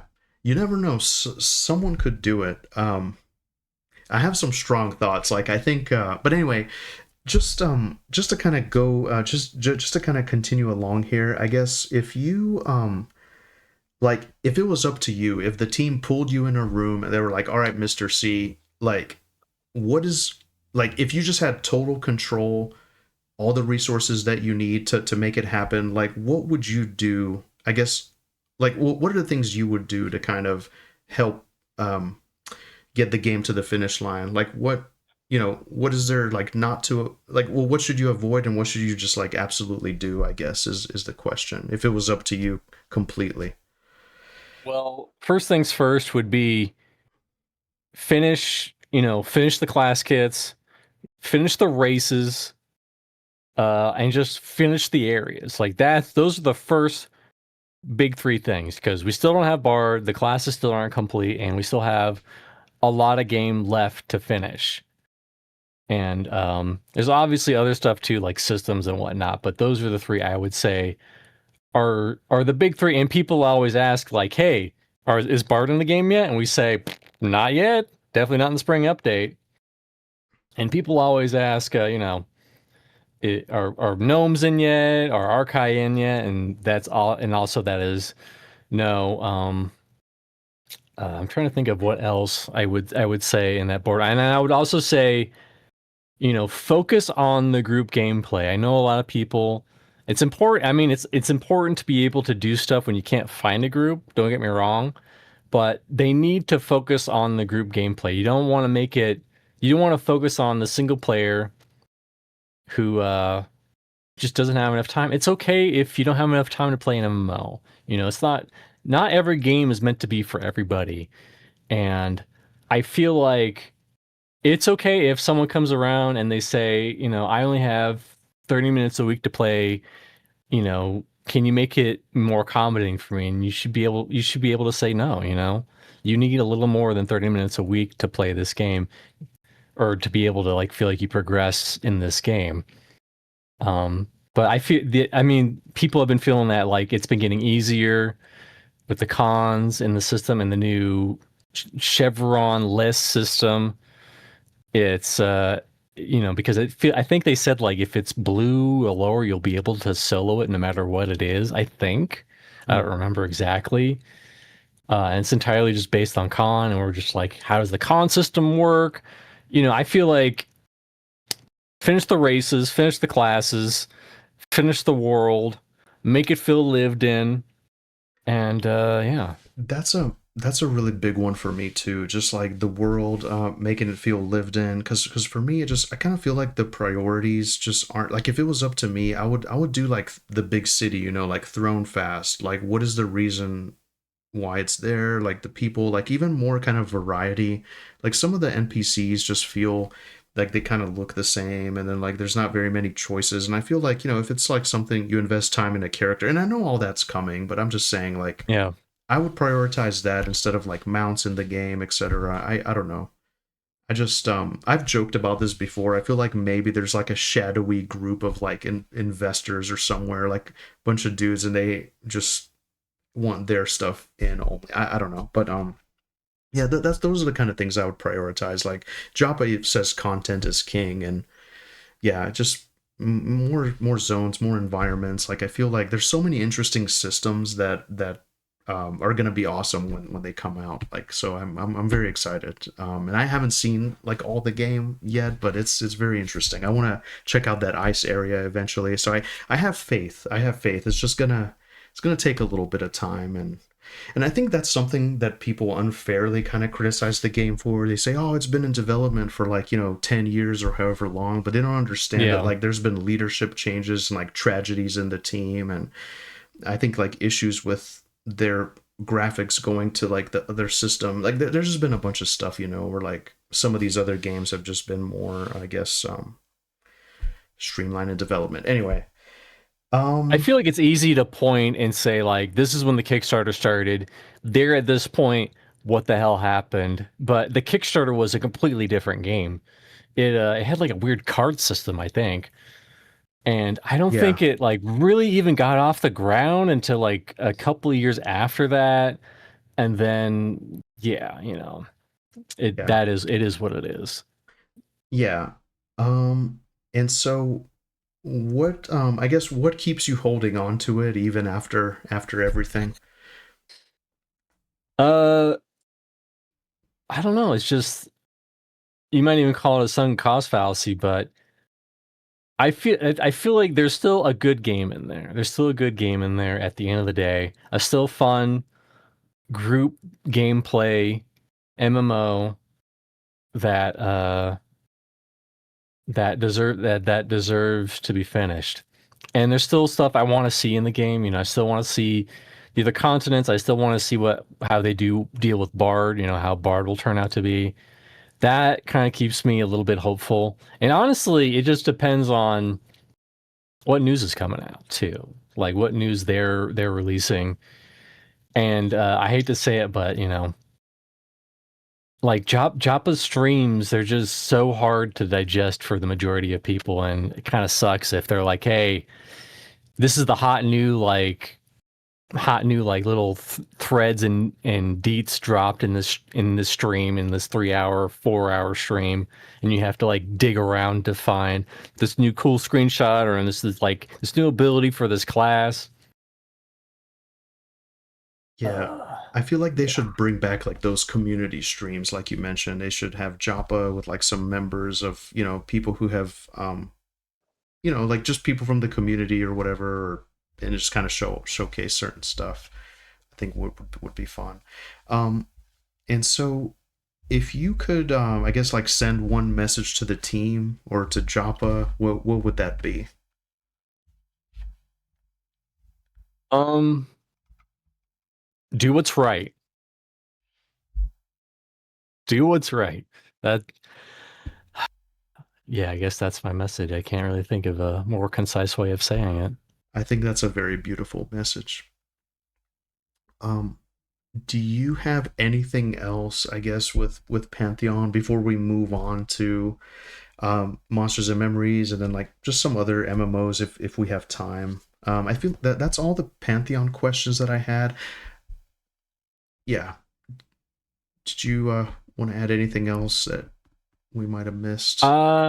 I don't think so. I think that's the majority of it. I kind of do want to quickly add though, the kind of going back to those community streams. I kind of miss them because Pantheon or formerly Pantheon Plus, now Static Group Live, they used to do these Pantheon Plus U's where people would call in and give their opinions on the community stream that the Pantheon just did, and those are really cool. I wish that would be another element that would really add to that, and I kind of miss them. I know they're probably not coming back, but we can still reminisce on what was there. Yeah. Yeah, shout out to Pantheon Plus, Static Group Live, Drac. It's amazing how long it's been around. It's been like such a cool thing. It's going back like 6 7 years ish, I think. And yeah, it's awesome. It's amazing how much like community love and support there is for the game. Yeah. Um, all right, sweet. Well, thank you very much for that. That was great. So let's kind of pivot to Monsters and Memories because that's a game that I personally am kind of interested in. And if I'm being honest, it's what I'm kind of like the most interested in because just from like my time with EverQuest and how much like Sean worked on EverQuest and whatnot, and I love those old streams. So it's a game that I'm personally very excited about, and I see you playing a lot of it. And so, what's your kind of real kind of first impression of the game? Well, obviously I like it. Um, it's got that. It's got that. If you like EverQuest, then you're gonna like Monsters and Memories. That's really the best way to put it. You know, if you want live EverQuest, then definitely don't come to Monsters and Memories. I know there's two people out there that like it live EverQuest, but you will not like Monsters and Memories. Um, Yeah. I think the class kits are good right now, and I like how they're the same, but also they're kind of like skewed a little bit. They're like a little different. Like I have an Elementalist and a Bard, and the Elementalist has this cool feature with the pets, where like the pets give group aura buff that like either use mana regen or another chance to do another attack with the main hand.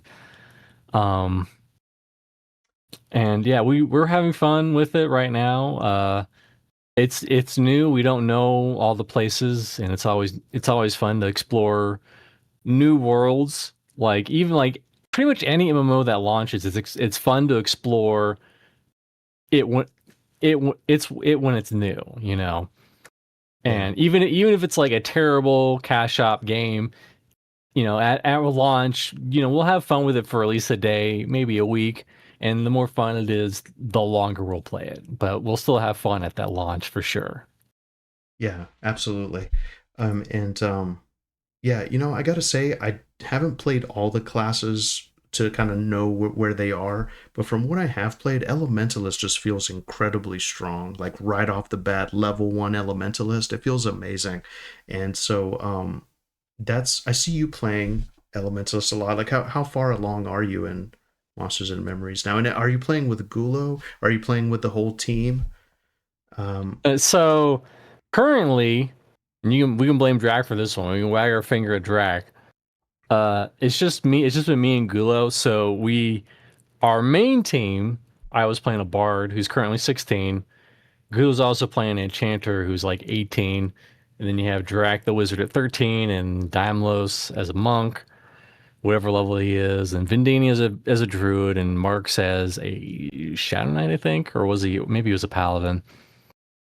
But Drac wanted to hit 50 before the servers wiped on Pantheon, so he's been playing that more than Monsters and Memories. And so instead of just twiddling our thumbs, me and Gulo just rolled up some new classes, and my Elementalist is 32 right now, and I think his Shadow Knight's 34 right now. So we're decently far in. That's awesome. How does Elementalist feel at that level? I like it. I like Elementalist. I feel like it's also probably the easiest class to play for the most part. There's not like, I don't think there's going to be a crazy high skill ceiling for Elementalist. You literally just hit a button and send in your pet and then drop some nukes. But there's also a lot of That's awesome. utility, a lot of support utility with like bandages and stuff. Bandages are so crazy good.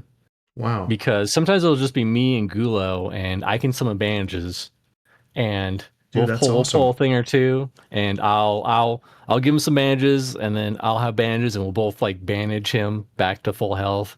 But also, it's really good for shamans too. You give those summon bandages to shamans. Oh God, why am I blanking on the ability? They use that ability that takes away their life to give them mana. Yeah, but you can use them while you're medding, and so you bandage yourself up while you're medding after using that ability. Dude, that's awesome. I didn't even know that. And it's called Cannibalize in EverQuest. I'm not sure what it's called in Monsters and Memories. Cannibalize. I don't know why I forgot it either. No, it's okay. And you know what? Actually, it's interesting. I've heard it described this way, like the melee classes feel more like World of Warcraft, and the caster classes feel more like EverQuest. I kind of get that sense, you know. I know like Warriors in EverQuest, it was just like 2 or 3 buttons, but now there's a bunch of other stuff going on with it, so it's kind of interesting. But that's awesome. I'm glad you guys are enjoying it, and I'm sure Shadow Knights have a lot of sustain. That's a really interesting duo, actually. I'm working on something in the I guess in the shadows. I'm working on like the best duo, I think, like in these kind of games, and I feel like Shadow Knight and Shaman make a really, really strong duo. But what I really love about this kind of stuff is like you can really take anything and you can make it work, you know. So I think that's awesome.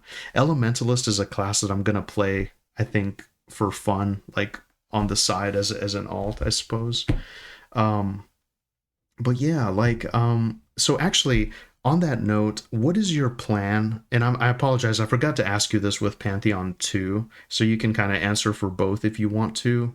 But like, what's your plan whenever the game gets released? Are you gonna like race for world first and like do a bunch of raids, or are you just gonna like play with the static group and maybe have some alts, I guess, on the side? But what's your plan, I guess, like at launch?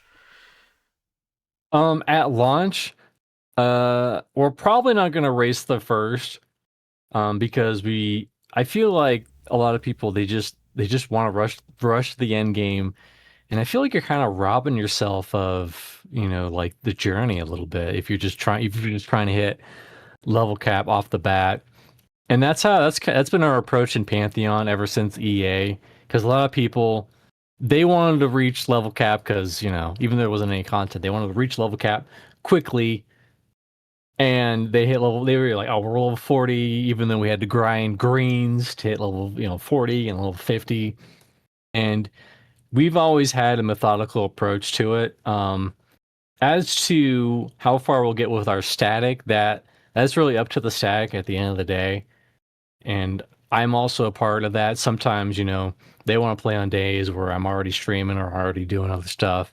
So it's not just Drac and Daimos, but usually I like to blame Drac and Daimos. They're usually the easy ones to blame.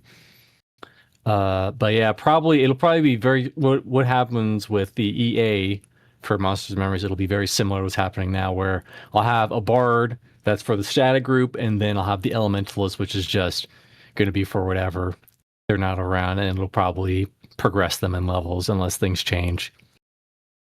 Yeah, interesting. Yeah, and then you could summon bandages, support, those support weapons. That'd be kind of fun, just kind of augment the experience. But yeah, I love it. I'm very excited for it, and yeah. And so I guess from your perspective, what does kind of Monsters and Memories understand about like that old school sort of MMO magic that we used to miss? Was there any kind of like moment or like mechanic you saw or like feeling, I guess, when you were playing the game where you realized like, hey, this is pretty cool. I'm gonna just kind of stick with this one. Well, actually, as you're thinking about that, is this gonna be like a game that you main for a while, or are you just kind of, I guess, checking it out because it's like there's so much exciting stuff in development, But I'm just kind of curious. This is where it gets interesting because it entirely depends on when the freaking spring update drops for Pantheon.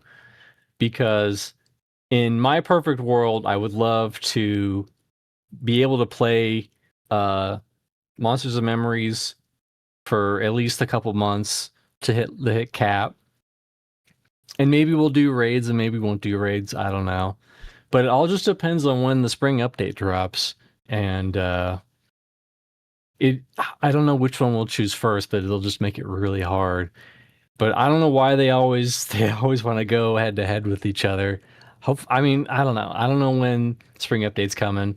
Whichever one comes first, like if the spring update is before June 1st, we'll probably play that first and then move into Monsters and Memories. But if they're both June 1st,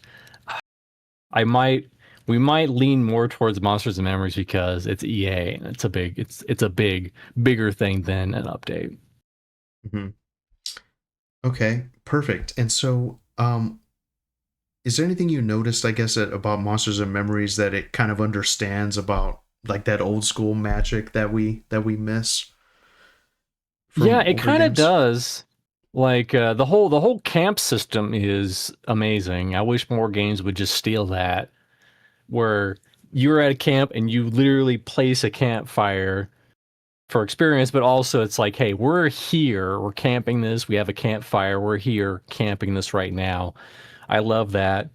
Yeah. But it was interesting. I was talking to Vendini or someone, and we were talking, and it was like, what makes it so that if you were to watch gameplay of us grinding in Trenches and Pantheon and us in Monsters and Memories grinding another camp, it would look very similar from the outside, but I couldn't really tell you why we're able to just grind more at the camps and Monsters and Memories than Pantheon. I couldn't tell you why. Well, at least in Trenches. Trenches is kind of rough in Pantheon right now. But I mean, maybe, I don't know. It's hard to say. Yeah, I personally really like the ambience of the game, like the sound design, like the lighting, except nighttime. I guess that's a little bit too dark. We could get into that, but just like, yeah, the sunrise, like the shadows, it just feels very cozy kind of sitting around the fire. And you're right. It's almost like, it's like this social hub, I guess. And you get like a little benefit from it. I don't know. It's very cozy, I like it. So yeah. And, is there anything that kind of stands out to you the most so far from what you've seen? Like, how do you feel about the zones early on? So one thing for me from the playtest and then even beta, I haven't been too far out of the city, to be honest with you. I've only seen like 4 zones in the whole game, but I'm just sold on it. I'm a huge EverQuest shill. So I guess they call that toxic positivity nowadays. I don't know. But anyway, like I've seen like Night Harbor, Shaded Dunes, Sungreet Strand, and I think that's that spider dungeon we went to once, and then Ancient Crypt, and then Fallen Pass. Well, so a little bit more than 4 zones, but yeah, I've spent the most time in Fallen Pass. So yeah, I was just wondering if anything else stood out to you as you've kind of gone out into the world on your 30 plus Elementalist. I've noticed that there's more like quests and stuff in Monsters and Memories, like kind of meaningful quests. Like obviously you have the lower stuff like the Scare Beetle armor, and you see a lot of people with that ugly green armor running around all the time. Yeah. Even though it's amazing at low levels, but quest that matters. There's actually like a faction system too. That was really cool. There's actually you probably don't know about this. There's a place in Night Harbor where you kill like these bandit guys and you get your faction up Oh. and you turn in like stuff, and then you eventually get this really good necklace that has See and Viz as a passive on it, and so you always have See and Viz on it. It's also a really good necklace for getting this faction up and doing the quest. I've seen people with that, and dude, actually, it's so crazy. One time I was doing, sorry to interrupt you. I was like sneaking, and I was just wandering around, and there was a guy I grouped with one time, and I was on stream, and I was like, "Hey, I know that guy. We grouped together before," and I was just like literally walking past him, and he's like, "Hey, how's it going?" And I was like, "What? How the hell did you see me?" And he's like, "Oh, I have the necklace."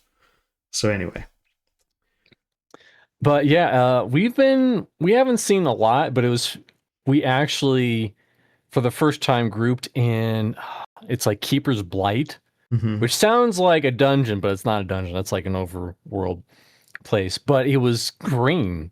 It was like a green area with grass, and it was really refreshing because we had just been in desert areas for so long, and we finally got to this area that was all green and lush.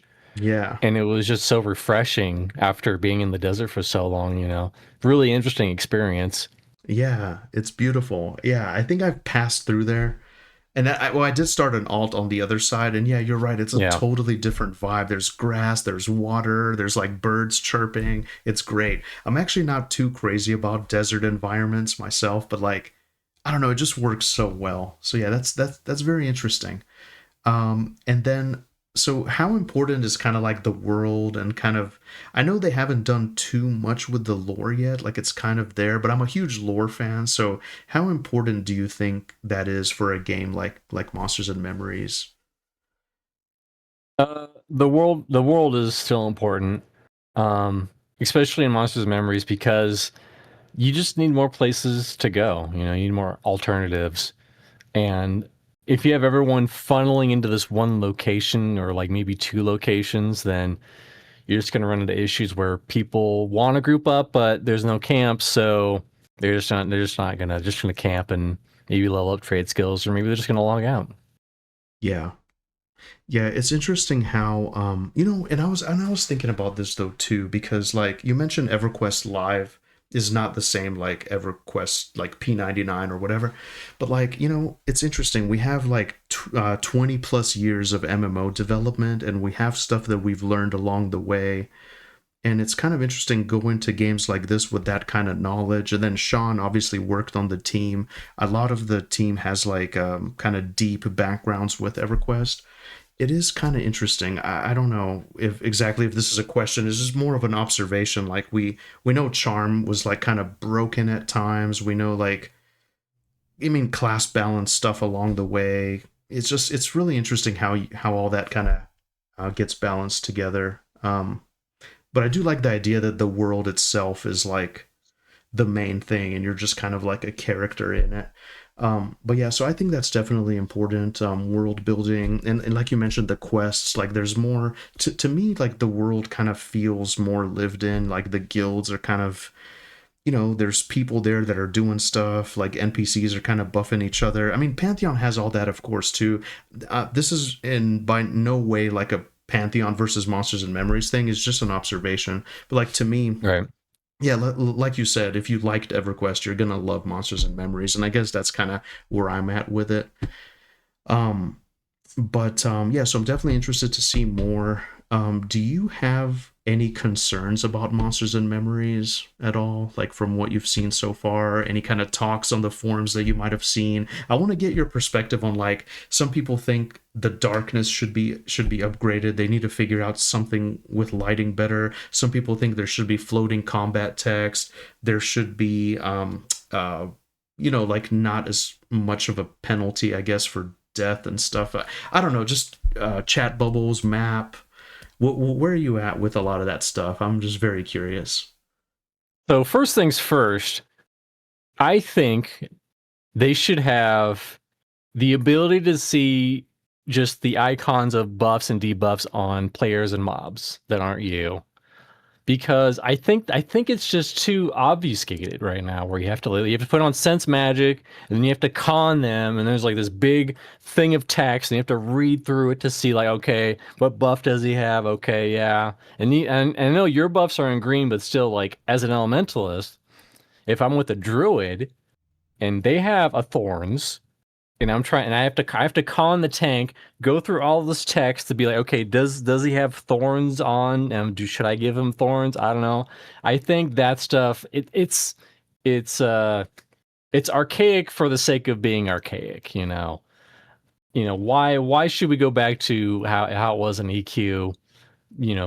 P99 with that big dumb square freaking UI where you couldn't really see anything. You had like a tiny window to see stuff out of. Man, actually, sorry to interrupt you. I heard that somebody recreated that with the Monsters and Memories UI. That's another thing. Like, some people hate the UI. I mean, it's being worked on. I think they have someone on the team now that's like specifically doing the UI. Believe it or not, I could be totally wrong. I'm pretty sure they came from the Pantheon team, or they did UI work for Pantheon. I believe the gentleman's name is called Encrypt.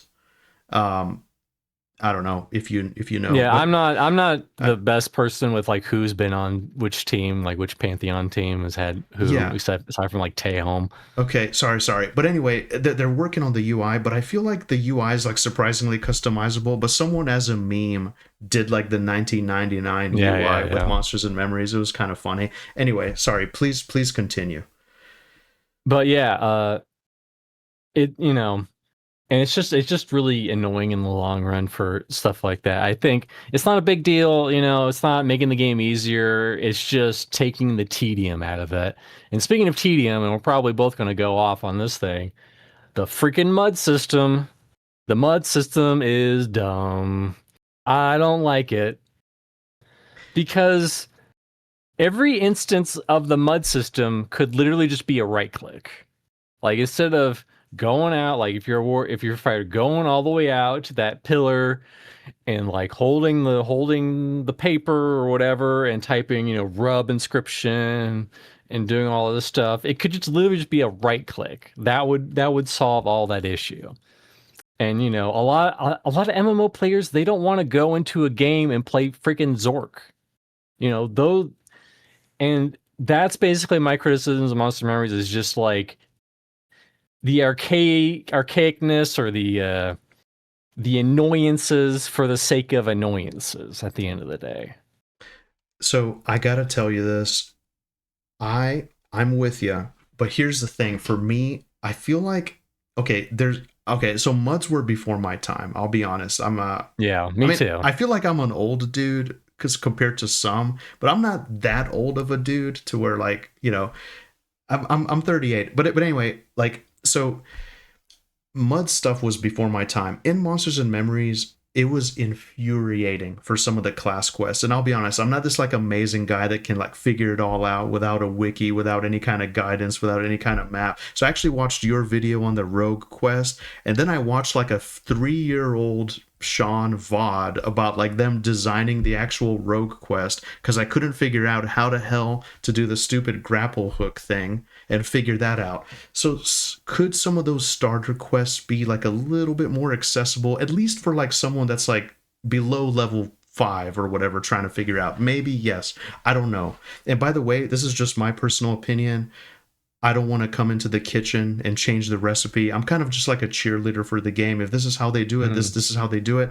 But I do feel like with some of the mud stuff, if you're just exploring the world and it's like, oh, look at this area, and like, oh, there's a crack in the wall. Maybe you can kind of do something in the wall and there's something there. But like, it's infuriating whenever like an item is on the shelf in front of you and you're like, look at it, take it, pull it, grip it, push it, grab it. Like, I can't get it. It's crazy.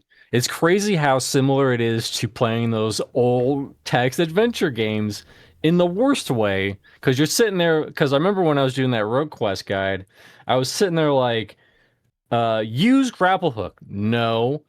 I did all these commands, and then I had to look up a stream.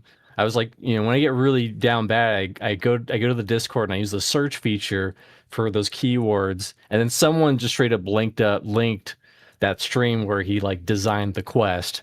Yeah, and that's what I watched. It just really takes you out of it. It really takes you out of it, and it's just infuriating.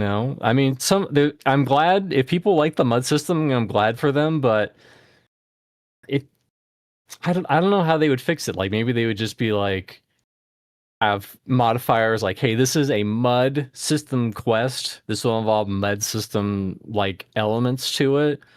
But oftentimes people are just dropped into it, and it's a tiny, tiny little window on the bottom right that has all the commands. Yeah. For the mud system, and so you're just gonna get frustrated.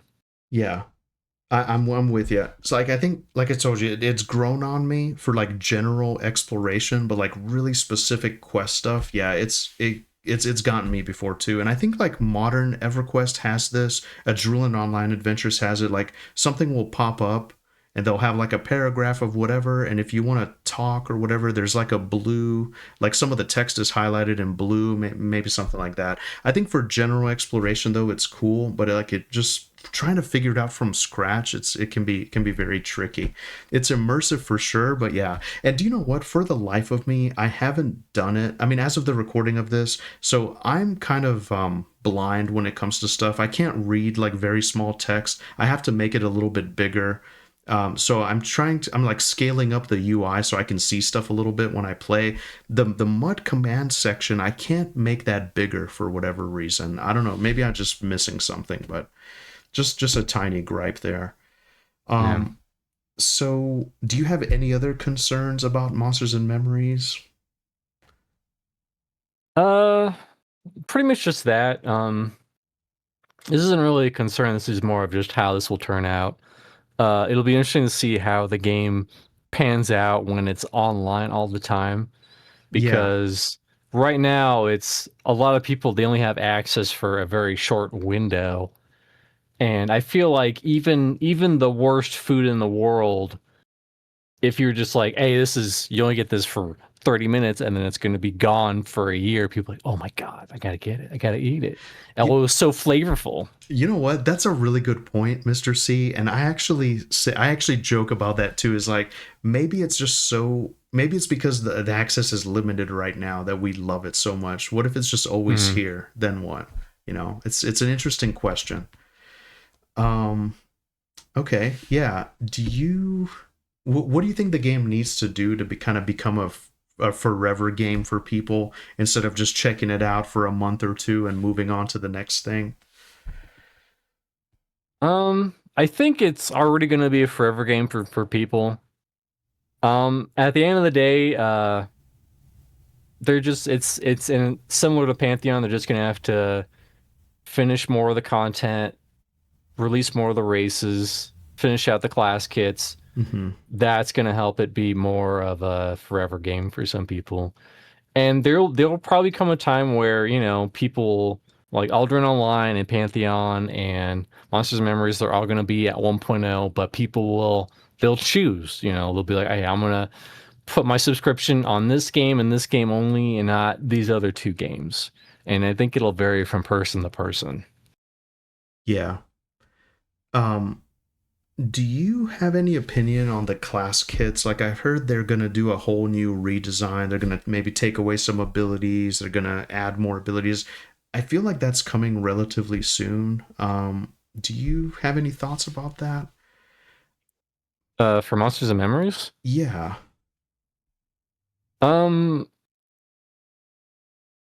I don't know. I don't really have any opinions. I'll have to wait and get my hands on it, as they like to say. Yeah, I hear you. Part of me, so like I'm going in as a rogue. Actually, what are you gonna? You mentioned Bard, right? You're gonna be playing Bard in EA. Okay, I'm gonna be playing rogue, and like right now, I just don't like the CC stuff of rogues. Just personally, I feel like I don't know. I'm an EverQuest fan. And I feel like I just want to do like S tier damage. I don't want to do CC. People are saying how rogues are excellent pullers and they can CC, and that's great. Like, that's amazing. That's very important. It's just I don't want to be in that role. Just a personal opinion. So I'd like to see more like cool abilities, poisons, etc. Just not a fan of like sapping targets. I get it. Like, I get why rogues can do that and it makes sense, but I just a minor gripe. I think that's always going to just happen in any game, where you'll have people who always push classes to like their skill ceiling. It's funny, I grouped with a ranger on my Elementalist a while ago, and he was doing stuff that I didn't even think about doing when I was playing ranger previous to the beta. It's But yeah, inspiring. different people play in different ways. It's funny. On my ranger guide for Pantheon, someone left a comment that was basically like, "Oh, you have to jump in for melee. Dumb game. I should only have to be a bowman or something like that." So that's always going to happen. You're always going to have people who want to play a class in a certain way, and maybe there's ways they can lean into that. Like maybe they can have like an A or a talent tree or an AA system where hey, I want to be more of a support rogue or more of a DPS rogue. I don't know. Yeah. Okay. Beautiful. And then finally, and then unless you want to add anything else, I feel like we covered a good bit with Monsters and Memories, but if you could just kind of send a message to the Monsters and Memories team, I guess, what would it be? Or if you had free reign to kind of do whatever, what would you do as well to add that in? I would ask them to keep to their cores, and they're good at keeping to their core foundation, but also to ask themselves, is it worth making something clunky just to make it clunky? Is it worth making it annoying just for the sake of annoyance, and to maybe make some changes on that? All right. And okay, sweet. So how are we doing on time? We're good. I'm good. Okay. We're just kind of going to continue barreling through. So this is just kind of a wider sort of MMO perspective. So you've played a lot of MMOs. Which ones do you think deserve way more, I guess, respect than they get? Do you have any kind of like underrated bangers? Well, okay, I don't want to throw too much at you. Underrated bangers for MMOs. I mean, any underrated banger, I would say, would be like, oh, EverQuest, that was cool back in the day, but a lot of people here and in chat, they already know. God, underrated bangers for MMOs. I really liked Tabula Rasa back in the day. I was probably one of the few people who actually loved that game. Actually, a commemorative Tabula Rasa coin. I've heard of it. I just haven't played it. Is that like a sci-fi MMO, or am I thinking? It was a sci-fi MMO. Okay, sweet. And I really liked how they had the outpost, and they had like some like comedic people that would like get on the comms and say funny stuff. But yeah, I'm trying to think. Yeah, man, isn't it amazing how like the early days of MMOs, how pioneering they were, even when like Yeah. the technology wasn't there. They explored all these different systems, and then there's so many MMOs that were like I've probably never even heard of, but there's so many interesting ideas and work behind the scenes. Back in the day when like there weren't even really like video game engines, you had to like make your own shit and just do it. And now I just feel like we're just so lazy and spoiled, you know? I mean, that's definitely true because, I feel like especially back in the day, games are optimized to the T. Like they figured out how to make games perform as well as they could, like graphics wise. And now, yeah, they're just lazy. Like there's so many games that are so terribly optimized. Borderlands 4 is a great example. That game was just, I feel like it would have been a much better game, but the optimization was just so terrible that it just dragged that game through the mud. Oh man. Yeah. And by the way, hit me with it. This doesn't have to be just MMOs in particular. But yeah, so, and I know you've touched on stuff like Project Gorgon, Embers Mhm. Adrift, and like many other games. I think you were playing this weird one. I popped into stream for a while. I forget what it was even called, but you were some kind of interesting fantasy creature in the woods. And I don't know if it was some kind of like Asian MMO or whatever. And I think Ethereal, I recently played that Ethereal Echoes of Yore. I noticed you had kind of tried that because we're friends on Steam. There's just Yeah, so many yeah. interesting ideas out there and worlds, you know? And so, do you have any thoughts on kind of each of these projects? What do they do especially well? Project Gorgon, Embers Adrift. Hmm. What does, I guess, Project Gorgon understand that other MMOs don't? And to some extent, Embers Adrift as well. I kind of want to get your perspective because that seems like a really interesting kind of EverQuest inspired game, but the player population has seemed so something weird happened, I guess, with their payment system. I don't know the full story. Sorry, I know this is like a huge layered question, but Well, let's stop. Let's just have me yeah. think about Project Gorgon before you start asking me about Embers Drift stuff. Before my brain gets confuddled. Okay, I'm sorry, Mr. C. I'm Project sorry. Gorgon. Yeah, how dare you ask me questions on this podcast? This is my podcast now. No, I'm just so fired up. I'm so glad we finally Yeah, yeah, got a yeah, chance to talk, and yeah, I yeah, yeah. really appreciate this. So yeah, go ahead, hit me with it. So This is your Project podcast. Gorgon, what it does, it's my podcast now. How it's gonna be on my channel and not your channel Okay. for some reason. Wow. No, I don't know. We're just joshing. Project Gorgon. Uh, I can send it what to it you. does right.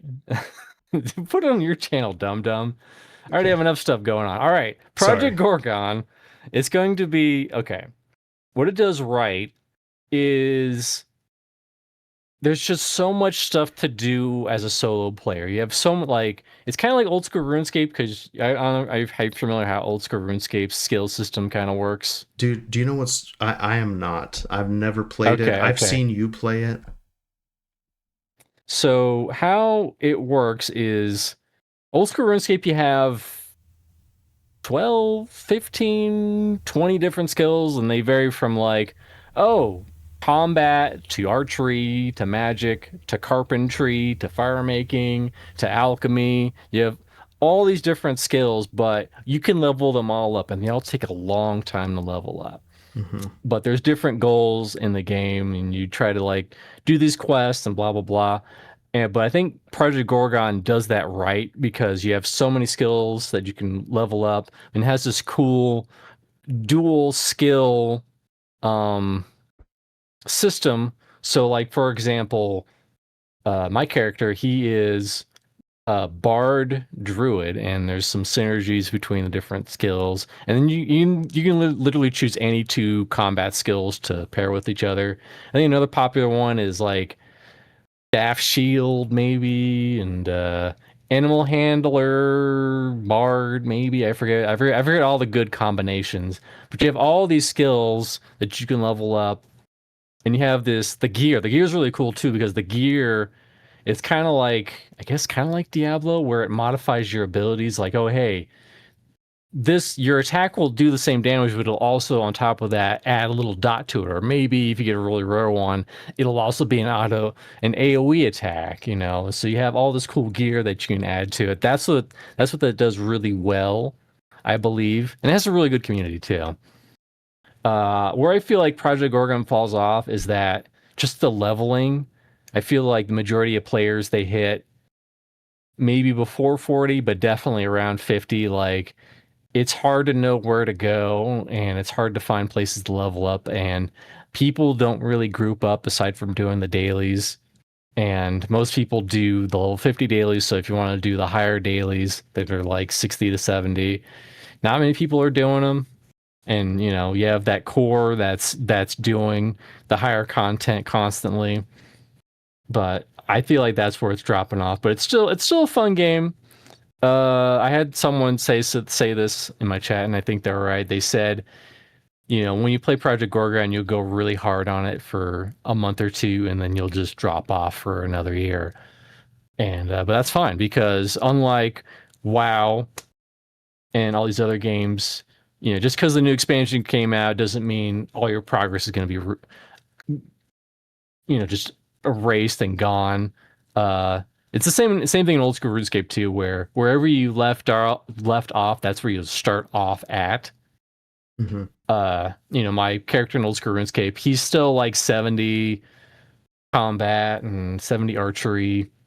And when I come back, he'll be the exact same. He won't be outdated. He won't be behind. There'll probably be some new content, higher end content, but he's not like starting from scratch. That's the benefit of it. Yeah, I love that. I love just being able to pick up something after a few months, or you know, interesting. And so, so how do you feel about Embers Adrift then? I played it once. I don't know much about it. So yeah. Embers Adrift, it's kind of like Pantheon, where it has that good solid core. It has really solid group play. It's more of a dungeon crawler. You're not like sitting in one spot like in Monsters, Members, or EverQuest, where you're just sitting in a camp and pulling the same mobs over and over, and you're crawling through these dungeons. Mm-hmm. And in the Ember veins, you have what's called loops. You'll do a loop where like you kind of go around in a circle, and sometimes you'll find names in those loops. But ultimately, I think the problem with Embers Adrift is that it just takes way too long to make any meaningful progress, and so a lot of people are probably 20 or below. Shout out to Annoying Llama. He grinded solo to 50, and he's still chugging with those Embers Adrift streams, even though I know they're probably lower on the viewership end. But keep on doing what you're doing, man. He really sold Someone me on has. it. And yeah, but by the way, a shout out to Annoying Llama. But yeah, he really sold me on it. He was telling me about this zone that's inspired from Plane of Fear in EverQuest, which was like the Kazakh Thule kind of raid in the old world. And so it's like Ibaxis, or like upper Ibaxis, lower Ibaxis, and there's all this stuff where like it hasn't been solved yet, it hasn't been defeated yet, and they're trying to like organize raids to kind of take this content down. And it's kind of interesting. It's very Sword Art Online-esque to me. It's kind of like these people in a game, there's not very many players, but they got to figure it out with what they got. And yeah, I know, mad respect to Annoying Llama, because it is kind of tough to kind of be a champion of a game that's you know, it could definitely use a bit more players. Yeah, it's kind of sad what happened to it. The Abaxis stuff was before my time. I kind of quit playing around Grizzled Peaks Phase 1. And yeah, you know, it was just we were just killing the same bosses, you know, every day or every week, just you know, killing it just to get loot and over again. But yeah, the story with what happened with, I feel like it's not just that happened, even though it's a terrible thing that happened to them, where they got royally screwed over by Digital River, who you know, who were taking subscriptions, and they were managing the subscription. You know, they just didn't pay them for like 3, maybe even 6 months. Mm-hmm. I heard about and that. They were just up a river. But you know, they're good. The Embers Rift team is good people. You know, they could have dealt with it a different way, but they were pretty much just like, hey, while we're switching over to Steam, it's free. You know, subscription, it's a free subscription until we get this all figured out. Please enjoy our game at our expense. But yeah, I feel like the other problem with Embers Adrift is that if you don't like everyone kind of being in a melee scrum, as Dymos likes to put it, then you're not gonna like it. But because that's another thing, people want a caster. You know, people want a caster in their MMO, and there is magic, if you want to call it that, technically, but there's no caster class. You're not going to be hucking fireballs. You're really just superpowering your abilities. Interesting. Yeah, it's a low fantasy kind of a vibe, which is very interesting. Okay, yeah, cool. It seems interesting. I just there's so many games, so little time. Yeah. And it's crazy because what you described, it's a fun kind of loop that you see in a lot of these games, but it's like, why do some hit really good and others are just like, I don't know. It's I feel for them because they seem like a good group of dudes, and I think I want to give it an honest go one of these days. I just haven't got around to it yet, so I appreciate your perspective. It seems like they've gone through like a bunch of updates and stuff recently, so that's cool.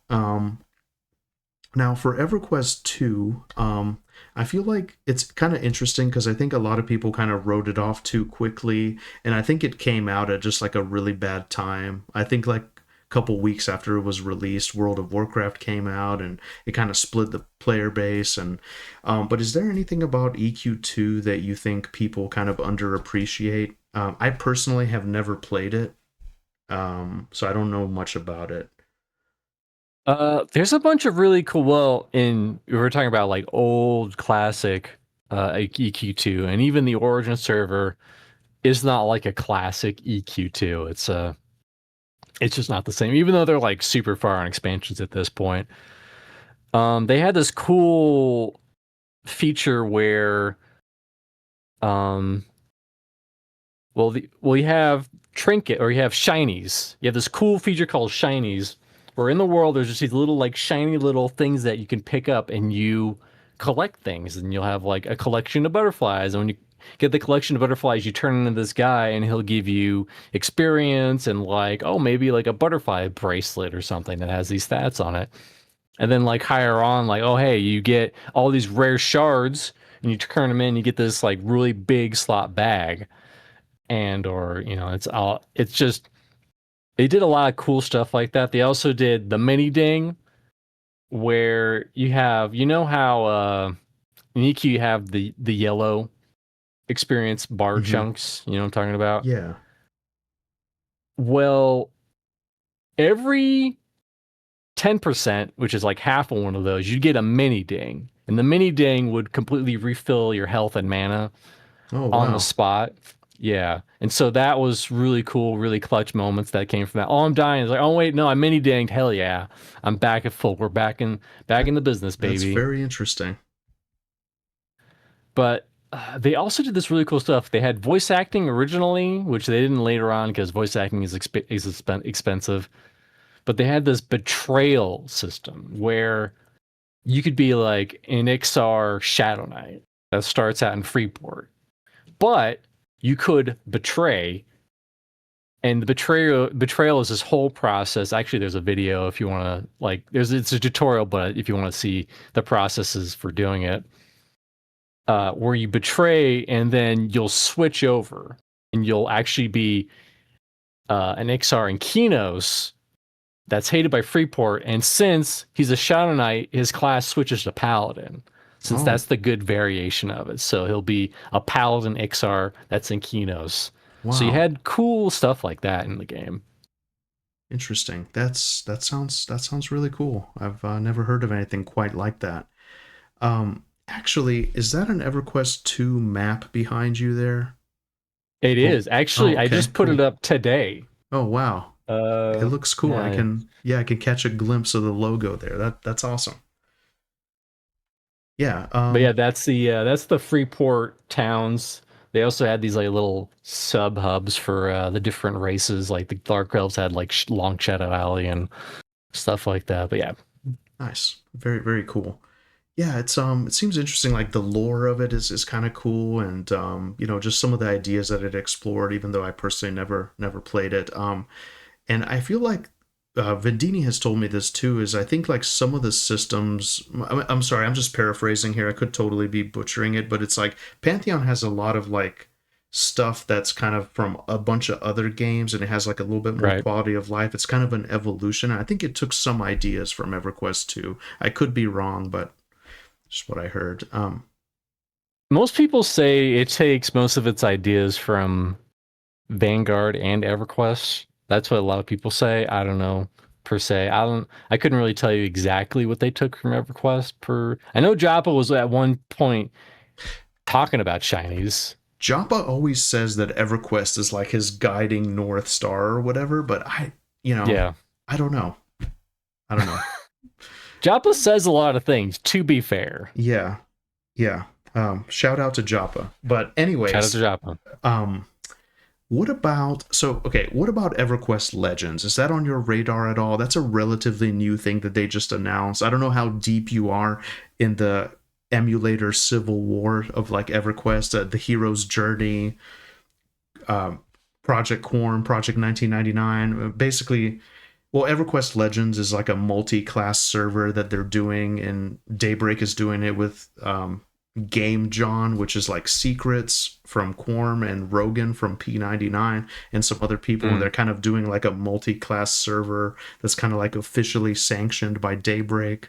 That's very THJ-esque, but it's also kind of its new thing. Is that on your radar at all? Or I mean, I'm aware of it. I'm aware of it.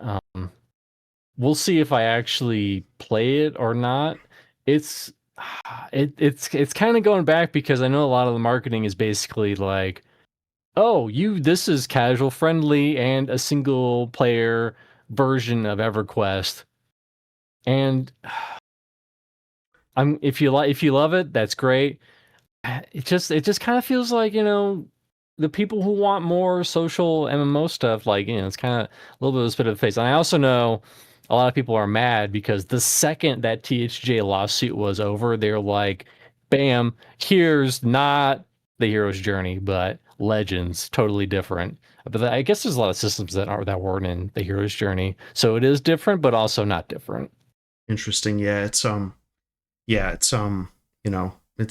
very interesting. A good observation. My buddy Classic EverQuest, he just kind of took a deep dive. There's so many like YouTube channels and people that are kind of springing up out of the woodwork that are suddenly like, dude, I haven't played EverQuest in 20 years, but I'm really excited about this. And yeah, there seems to be a lot of hype for it. I'll definitely be checking it out. But as you said, yeah, it's like a solo MMO. I think there is group content and stuff, but you're meant to go through the world as basically, with 3 classes. And but it's interesting. I'm curious to check it out as just as an EQ fan. So anyway, I was just curious. So let's see. Do you think that is there a game that you think had a really good idea but just never really got the recognition that it deserved from all your time playing? This is going to be a very unpopular opinion, but Blippo Plus. I'm like one of 3 people that actually love that game. You Interesting. I'm going to do this game in quotations. You can look it up right now. Okay. It's like watching television in the 80s. It's like the closest thing you can get to watching television in the 80s. And there's this overarching storyline. I thought it was really cool. Oh, but very interesting. I could see why a lot of people didn't like it. And also it was I don't know if you remember the Playdate, that like little handheld console thing. It was a Playdate exclusive at first, and I think that really hampered it in the long run. Wow. It looks kind of cool. It looks very retro, and it actually has decent reviews. It's not it just didn't perform very well. And, a lot of people didn't play it, especially since you could just go on YouTube and watch Vinny Vinesauce play through the whole thing and pretty much see all the content. Yeah. Do you like if someone says that the MMO genre is dead or dying, do you have any thoughts on that? Did you have anything to say to that? Like, do you think that MMOs are actually dying, or do you think they're just kind of fragmenting into more smaller, kind of niche or passionate communities? Do you think we're ever gonna? Well, anyway, yeah, This is kind of similar, but kind of related in the long run. I remember for a long time, Square Enix was super against making turn-based RPGs. They wanted to make all their things like, hey, half actions, half like with a little tiny sprinkle of turn-based, but not really. It's mainly an action game. And they were proven wrong. You know, Expedition 33, that's yeah, a turn-based game everyone loved. Everyone thinks that people don't want turn-based games, but turn-based games continue to shine. You know, Persona, Shin Megami Tensei, Octopath Traveler. So I feel like it's kind of similar with MMOs, where we might be in a rough spot right now, but all we really need is just one AAA studio to really just step up their game, because right now we don't have these like big fully funded studios working on these games right now. Like, you know, Monsters and Memories and Pantheon, and I guess Aldrin Online Adventure, they both have not had much in the way of money. Didn't Monsters and Memories say that their entire budget or their entire money that they've spent is like only $100,000 or $200,000? yeah. I think it's just over 100 Gs or something like that for their whole development so far. Which sounds like a lot, but in terms of developing a game, it's pennies. It's pennies on the freaking dollar. Yeah, especially for like And 5 years, you know. yeah. And this is kind of what happens with a lot of Kickstarters too. It's because they'll do a Kickstarter and they'll be like, oh, you know, $100,000. They'll reach that and they'll think it's so much money, but then you get into the logistics of all this stuff, and it's just nothing. It's just nothing. And that's why a lot of Kickstarters, they often get like their scopes drastically reduced from what they pitched. Yeah, no, absolutely, absolutely. Um, uh, and you know, just to kind of zoom out a little bit, I guess is more like a deeper philosophical question from what we just talked about, but it's something I think about a lot. And basically, do you think like MMOs as we knew them, um, even as we kind of imagine how they should be or kind of yearn for this like lost kind of time, do you think they are slowly going away? Like, do you think they're gonna kind of evolve into something else? I mean, you nailed it. Like, there'll always be a kind of want for that, but you know, now they have like microtransaction models or like these, I guess, like Korean style MMOs. Because like you know so many games have kind of failed or got canceled or watered down or like shifted towards you know accessibility and monetization. Do you think we're kind of reaching the end of like I don't know this like weird kind of civilization, I guess, of what we once loved? I don't know. I don't know, to be honest.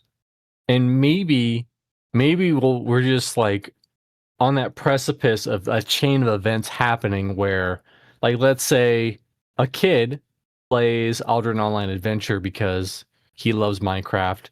It's kind of, he's able to jump into it because it reminds him of Minecraft. And then 10 years later, he goes, actually, I want to make a game like that. And then, one thing leads to another, and then we're kind of back into it again. So it's hard to say exactly. I mean, we could also be on the precipice of just everything falling down, because making MMOs is tough. There's just an insane amount of resources that go into making an MMO that a lot of people don't realize. Just art, just art alone, goes into making an MMO. And we'll see how the hero's journey, Hollowed Earth, their new project is Hollowed Oath, sorry, because ideas are cool, but at the end of the day, making that many areas and monsters and classes and armor and skills and damage formulas, that stuff, it just takes so many resources and time to make an MMO. Yeah, Yeah, absolutely. And I always say like we're kind of in this weird kind of renaissance right now. I call it a golden age, where we're kind of coming back towards this time, but people are trying to recapture kind of something real again. But at the same time, for me, it almost feels like a last gasp, and I was just wondering if you feel that at all. I just kind of feel like this is the last attempt at something like this before.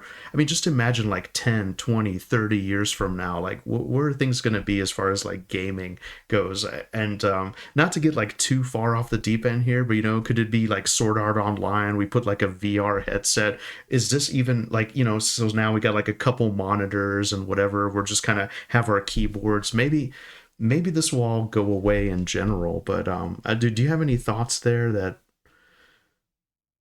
I mean, it's funny when you mention everything going away. It's crazy because I saw a video title. I didn't watch a video title that was basically pretty much just like PC gaming is only for the rich now. And maybe it just becomes so exclusive that not many people have access to it. So it could be the oh, final reach in that regard. I hope not. I hope we get out of this dumb period we're in right now where graphics cards are $1 million and RAMs and processors are $2 million. yeah, Uh, absolutely. but I would love to live in a virtual world. I know Valve was working on a VR set that like tapped into like your brain waves or something crazy like that. I don't know what happened with that, but Yeah. No, you're right. It's interesting. I kind of envision like this grand like future of it, but it could go the other way where like, yeah, you're right. No one can afford a computer and you know. And actually just going off of that a little bit, I know this is kind of similar here, but just to kind of layer it on, do you think one day this whole era of kind of MMO culture is going to feel like this strange lost civilization where we have these like niche communities and emulator servers and like private shards and archived forms and old screenshots and just people trying to remember like this lost time of what it felt like, it's really interesting to me.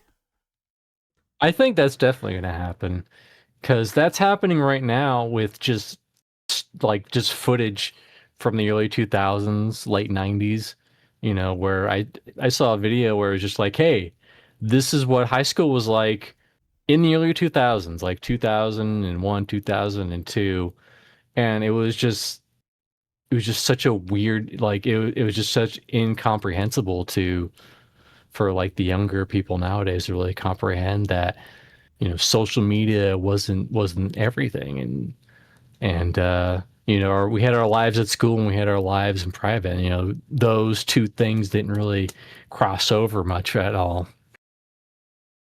Yeah, no, it's interesting. And you just reminded me, I was doing some like I have my old Blockbuster card and my old library card. I was kind of like doing some cleaning and organizing like old VHS tapes and yeah, Yeah. I'm just really nostalgic for that time, But then I realized now I know what old people talk about when they say that like it was better back in their day. I kind of feel like I'm reaching that point where like the late 90s, early 2000s, like that's kind of a magical time for me. And I guess my perception of like gaming and stuff kind of comes from that era as well.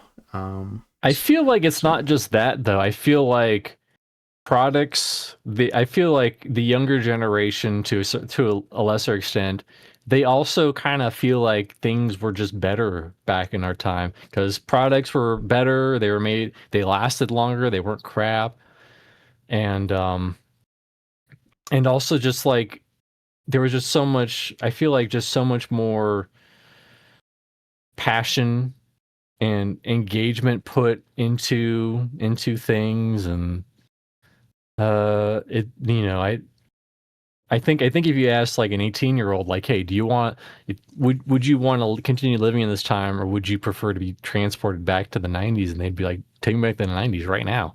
Fuck this. This is a dystopian landscape. yeah, a hellscape. Yeah, so It's some would funny. call it. I keep seeing this comment, and it's so relevant because they say it's something along the lines of the world when it's my turn to be an adult. And Nice. yeah. Yeah, no, that's very interesting. Yeah, so I definitely feel like we kind of lost something along the way. So hopefully we can kind of, you know, bring it back to some extent. I mean, Yeah. it's interesting. You can't really bring it back because now we have Discord, and don't get me wrong, I'm all for modern convenience. Like I'm on this Discord call, I got the wiki pulled up, I got whatever. Like it's nice. It's cozy, but I definitely like the immersion that these games bring. Yeah. And I just feel like now a lot of games are kind of MMO light experiences or whatever they're called. I think it's this whole genre. There's a world, there's other players around it, but it's not really about living in that world together the same way. It's just like the people are kind of there, but you're more like just kind of doing your own thing. And anyway, so Yeah, it's like a lobby with just other people around you, you yeah, know. yeah, yeah. There's no consequence. They don't matter at all. There's no really connection. So yeah, I do miss that, like a shared world and danger, and I think that all kind of ties in really well and just really makes everything lived in. So I appreciate that all these games. I always say they're kind of like they have they're basically different roots, but it's part of like the same tree that's kind of reaching for the same thing in its own way. So that's just kind of my opinion of it there. So thanks for your perspective with MMOs and games, and we are sort of we're coming to the end of it here. I just have a couple questions here about like your streaming kind of content creation journey. How are we on time, breaks, anything? Are we good? Oh, I'm good. Okay, perfect. So how did you first get into streaming and making content? Like what did that look like for you? What motivated you to kind of stream and make content instead of just like degenerately playing the game like most people do?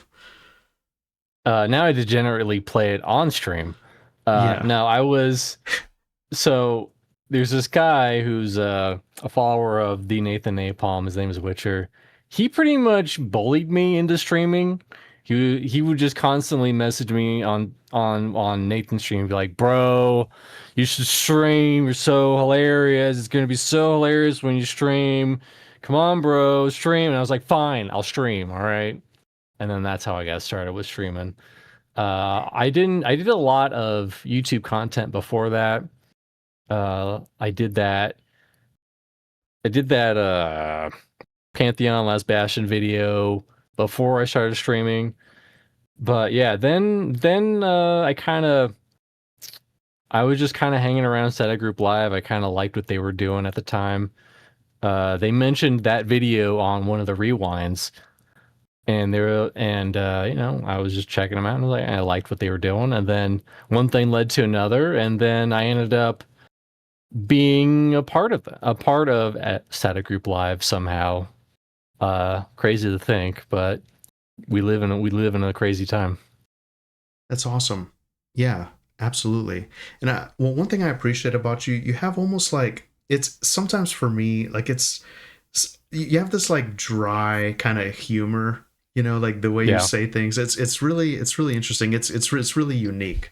But you're also like a super nice and welcoming guy. But sometimes, yeah, like the dry humor. It's really fun. I think deadpan or whatever they call it. I don't know. Did that kind of Yeah. evolve over time, or have you always been like that? No, I've always had this sense of humor for as long as I can remember. I grew up watching funny stuff like cartoons, but Mystery Science Theater, that's probably where I got a little bit of that from. Trying to think about what else, but yeah, this is not a new thing. This is just who I am. Nice. I love it. And so looking back, what do you feel like you've learned kind of along the way from your streaming journey so far?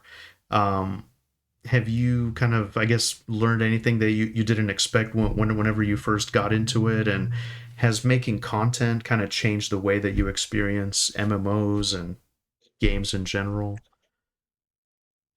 Um,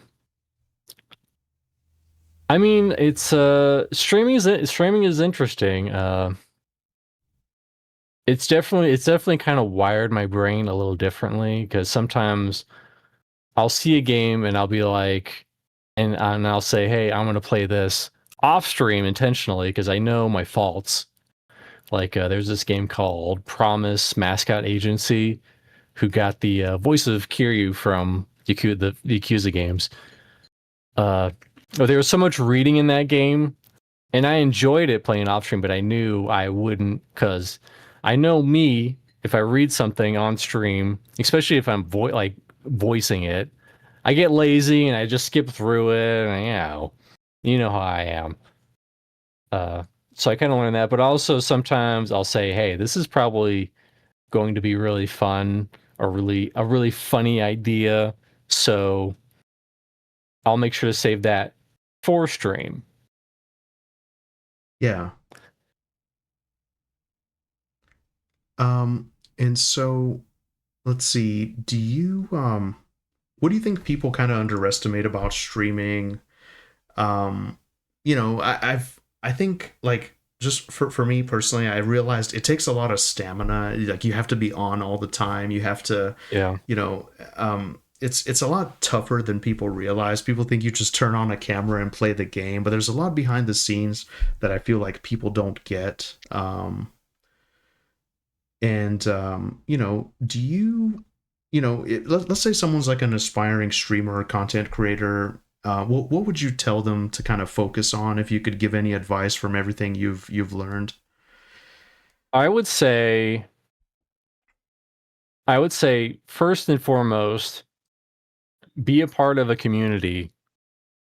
Like try to be a part of a community who really like you, who will try their best to show up to all your content, because a lot of people, especially younger kids, they just assume it's like kind of being like a rock star, right? They just assume that like, oh, hey, they're just gonna love me. I'm gonna put on the stream and they're gonna love me and they're gonna give me all this money and yada yada yada. But oftentimes you're just on stream and you'll just have those dips where not many people are chatting or not many people are watching. And you kind of have to adapt to that. You kind of have to be able to continue to provide some sort of entertainment even when no one is watching. You kind of have to get used to that.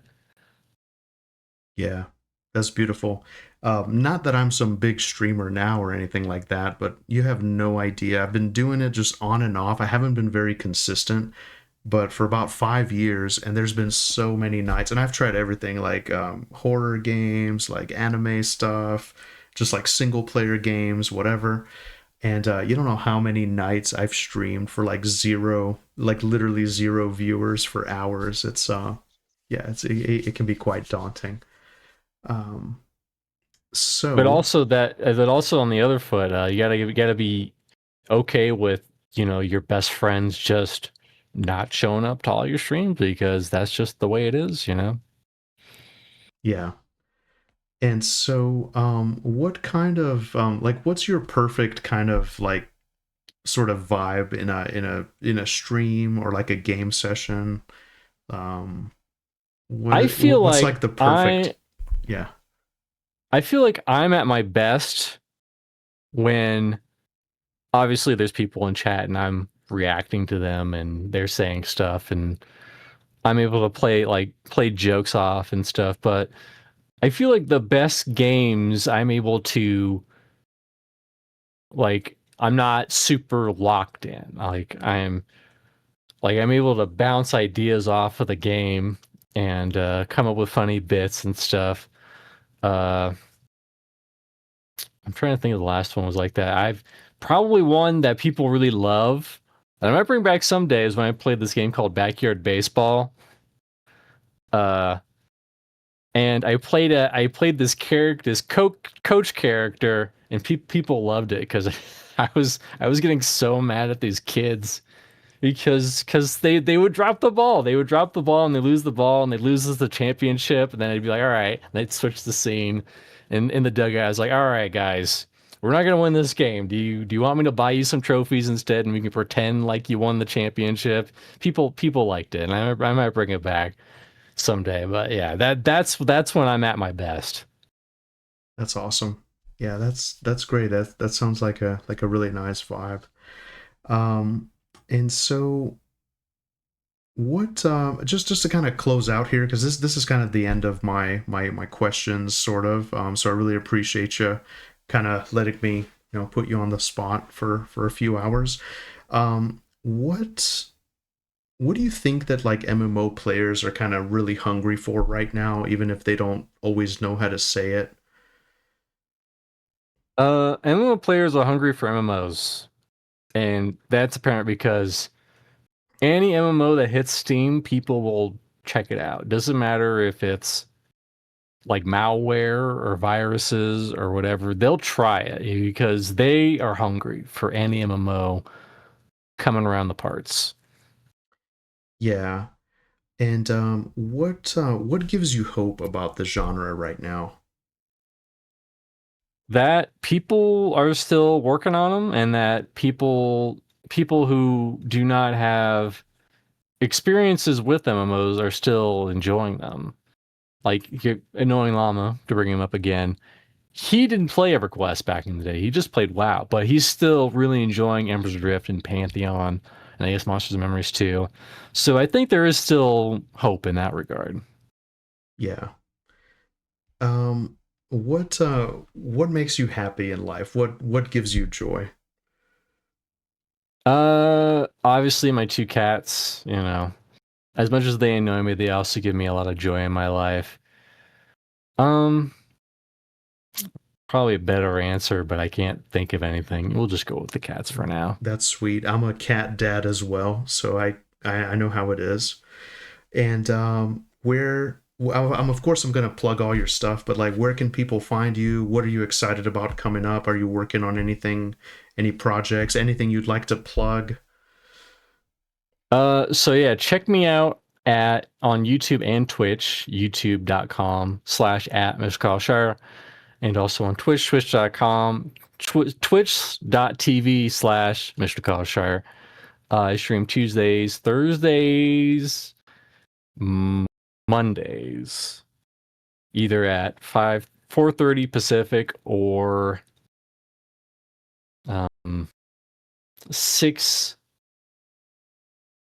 6 p.m. Pacific. It's usually either one of those two times. But yeah, I've been working on a new podcast. I only have 2 episodes yet, but I think they're pretty good. I interviewed Bronson, who was formerly the lead artist at Pantheon, and he also worked at Sierra Online back in the day, and he worked at some games with Sierra Online. So be sure to check those out. That's also on Spotify if you want to see it there. But a lot of time in those, and I think it's pretty good content. I think people will like it. Dude, that's awesome. I can't wait to check it out. It popped up on my feed. I'm definitely very excited about it, and yeah, it's gonna be great. But yeah, man, I think we got it. Thank you very much for doing this with me. I really appreciate it. No problem. Anytime. All right, sweet, dude. Yes, I think we got it all in one take. That was beautiful, dude. Thank you so much. Thank you so much. Yeah. All right, yeah. I'll take the bone chips because I already have stuff, and also, ooh. What level is he? Oh shit! Oh shit! He's red. Oh shit! Oh no! Oh no! Please don't make me run back! Please don't let me run back! No! Tank stance on. Don't be afraid to evac us if we need. If you're a coward. Not no reason.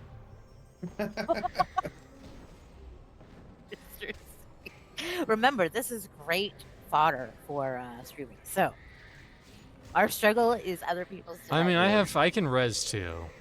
I can combat res. Oh shit.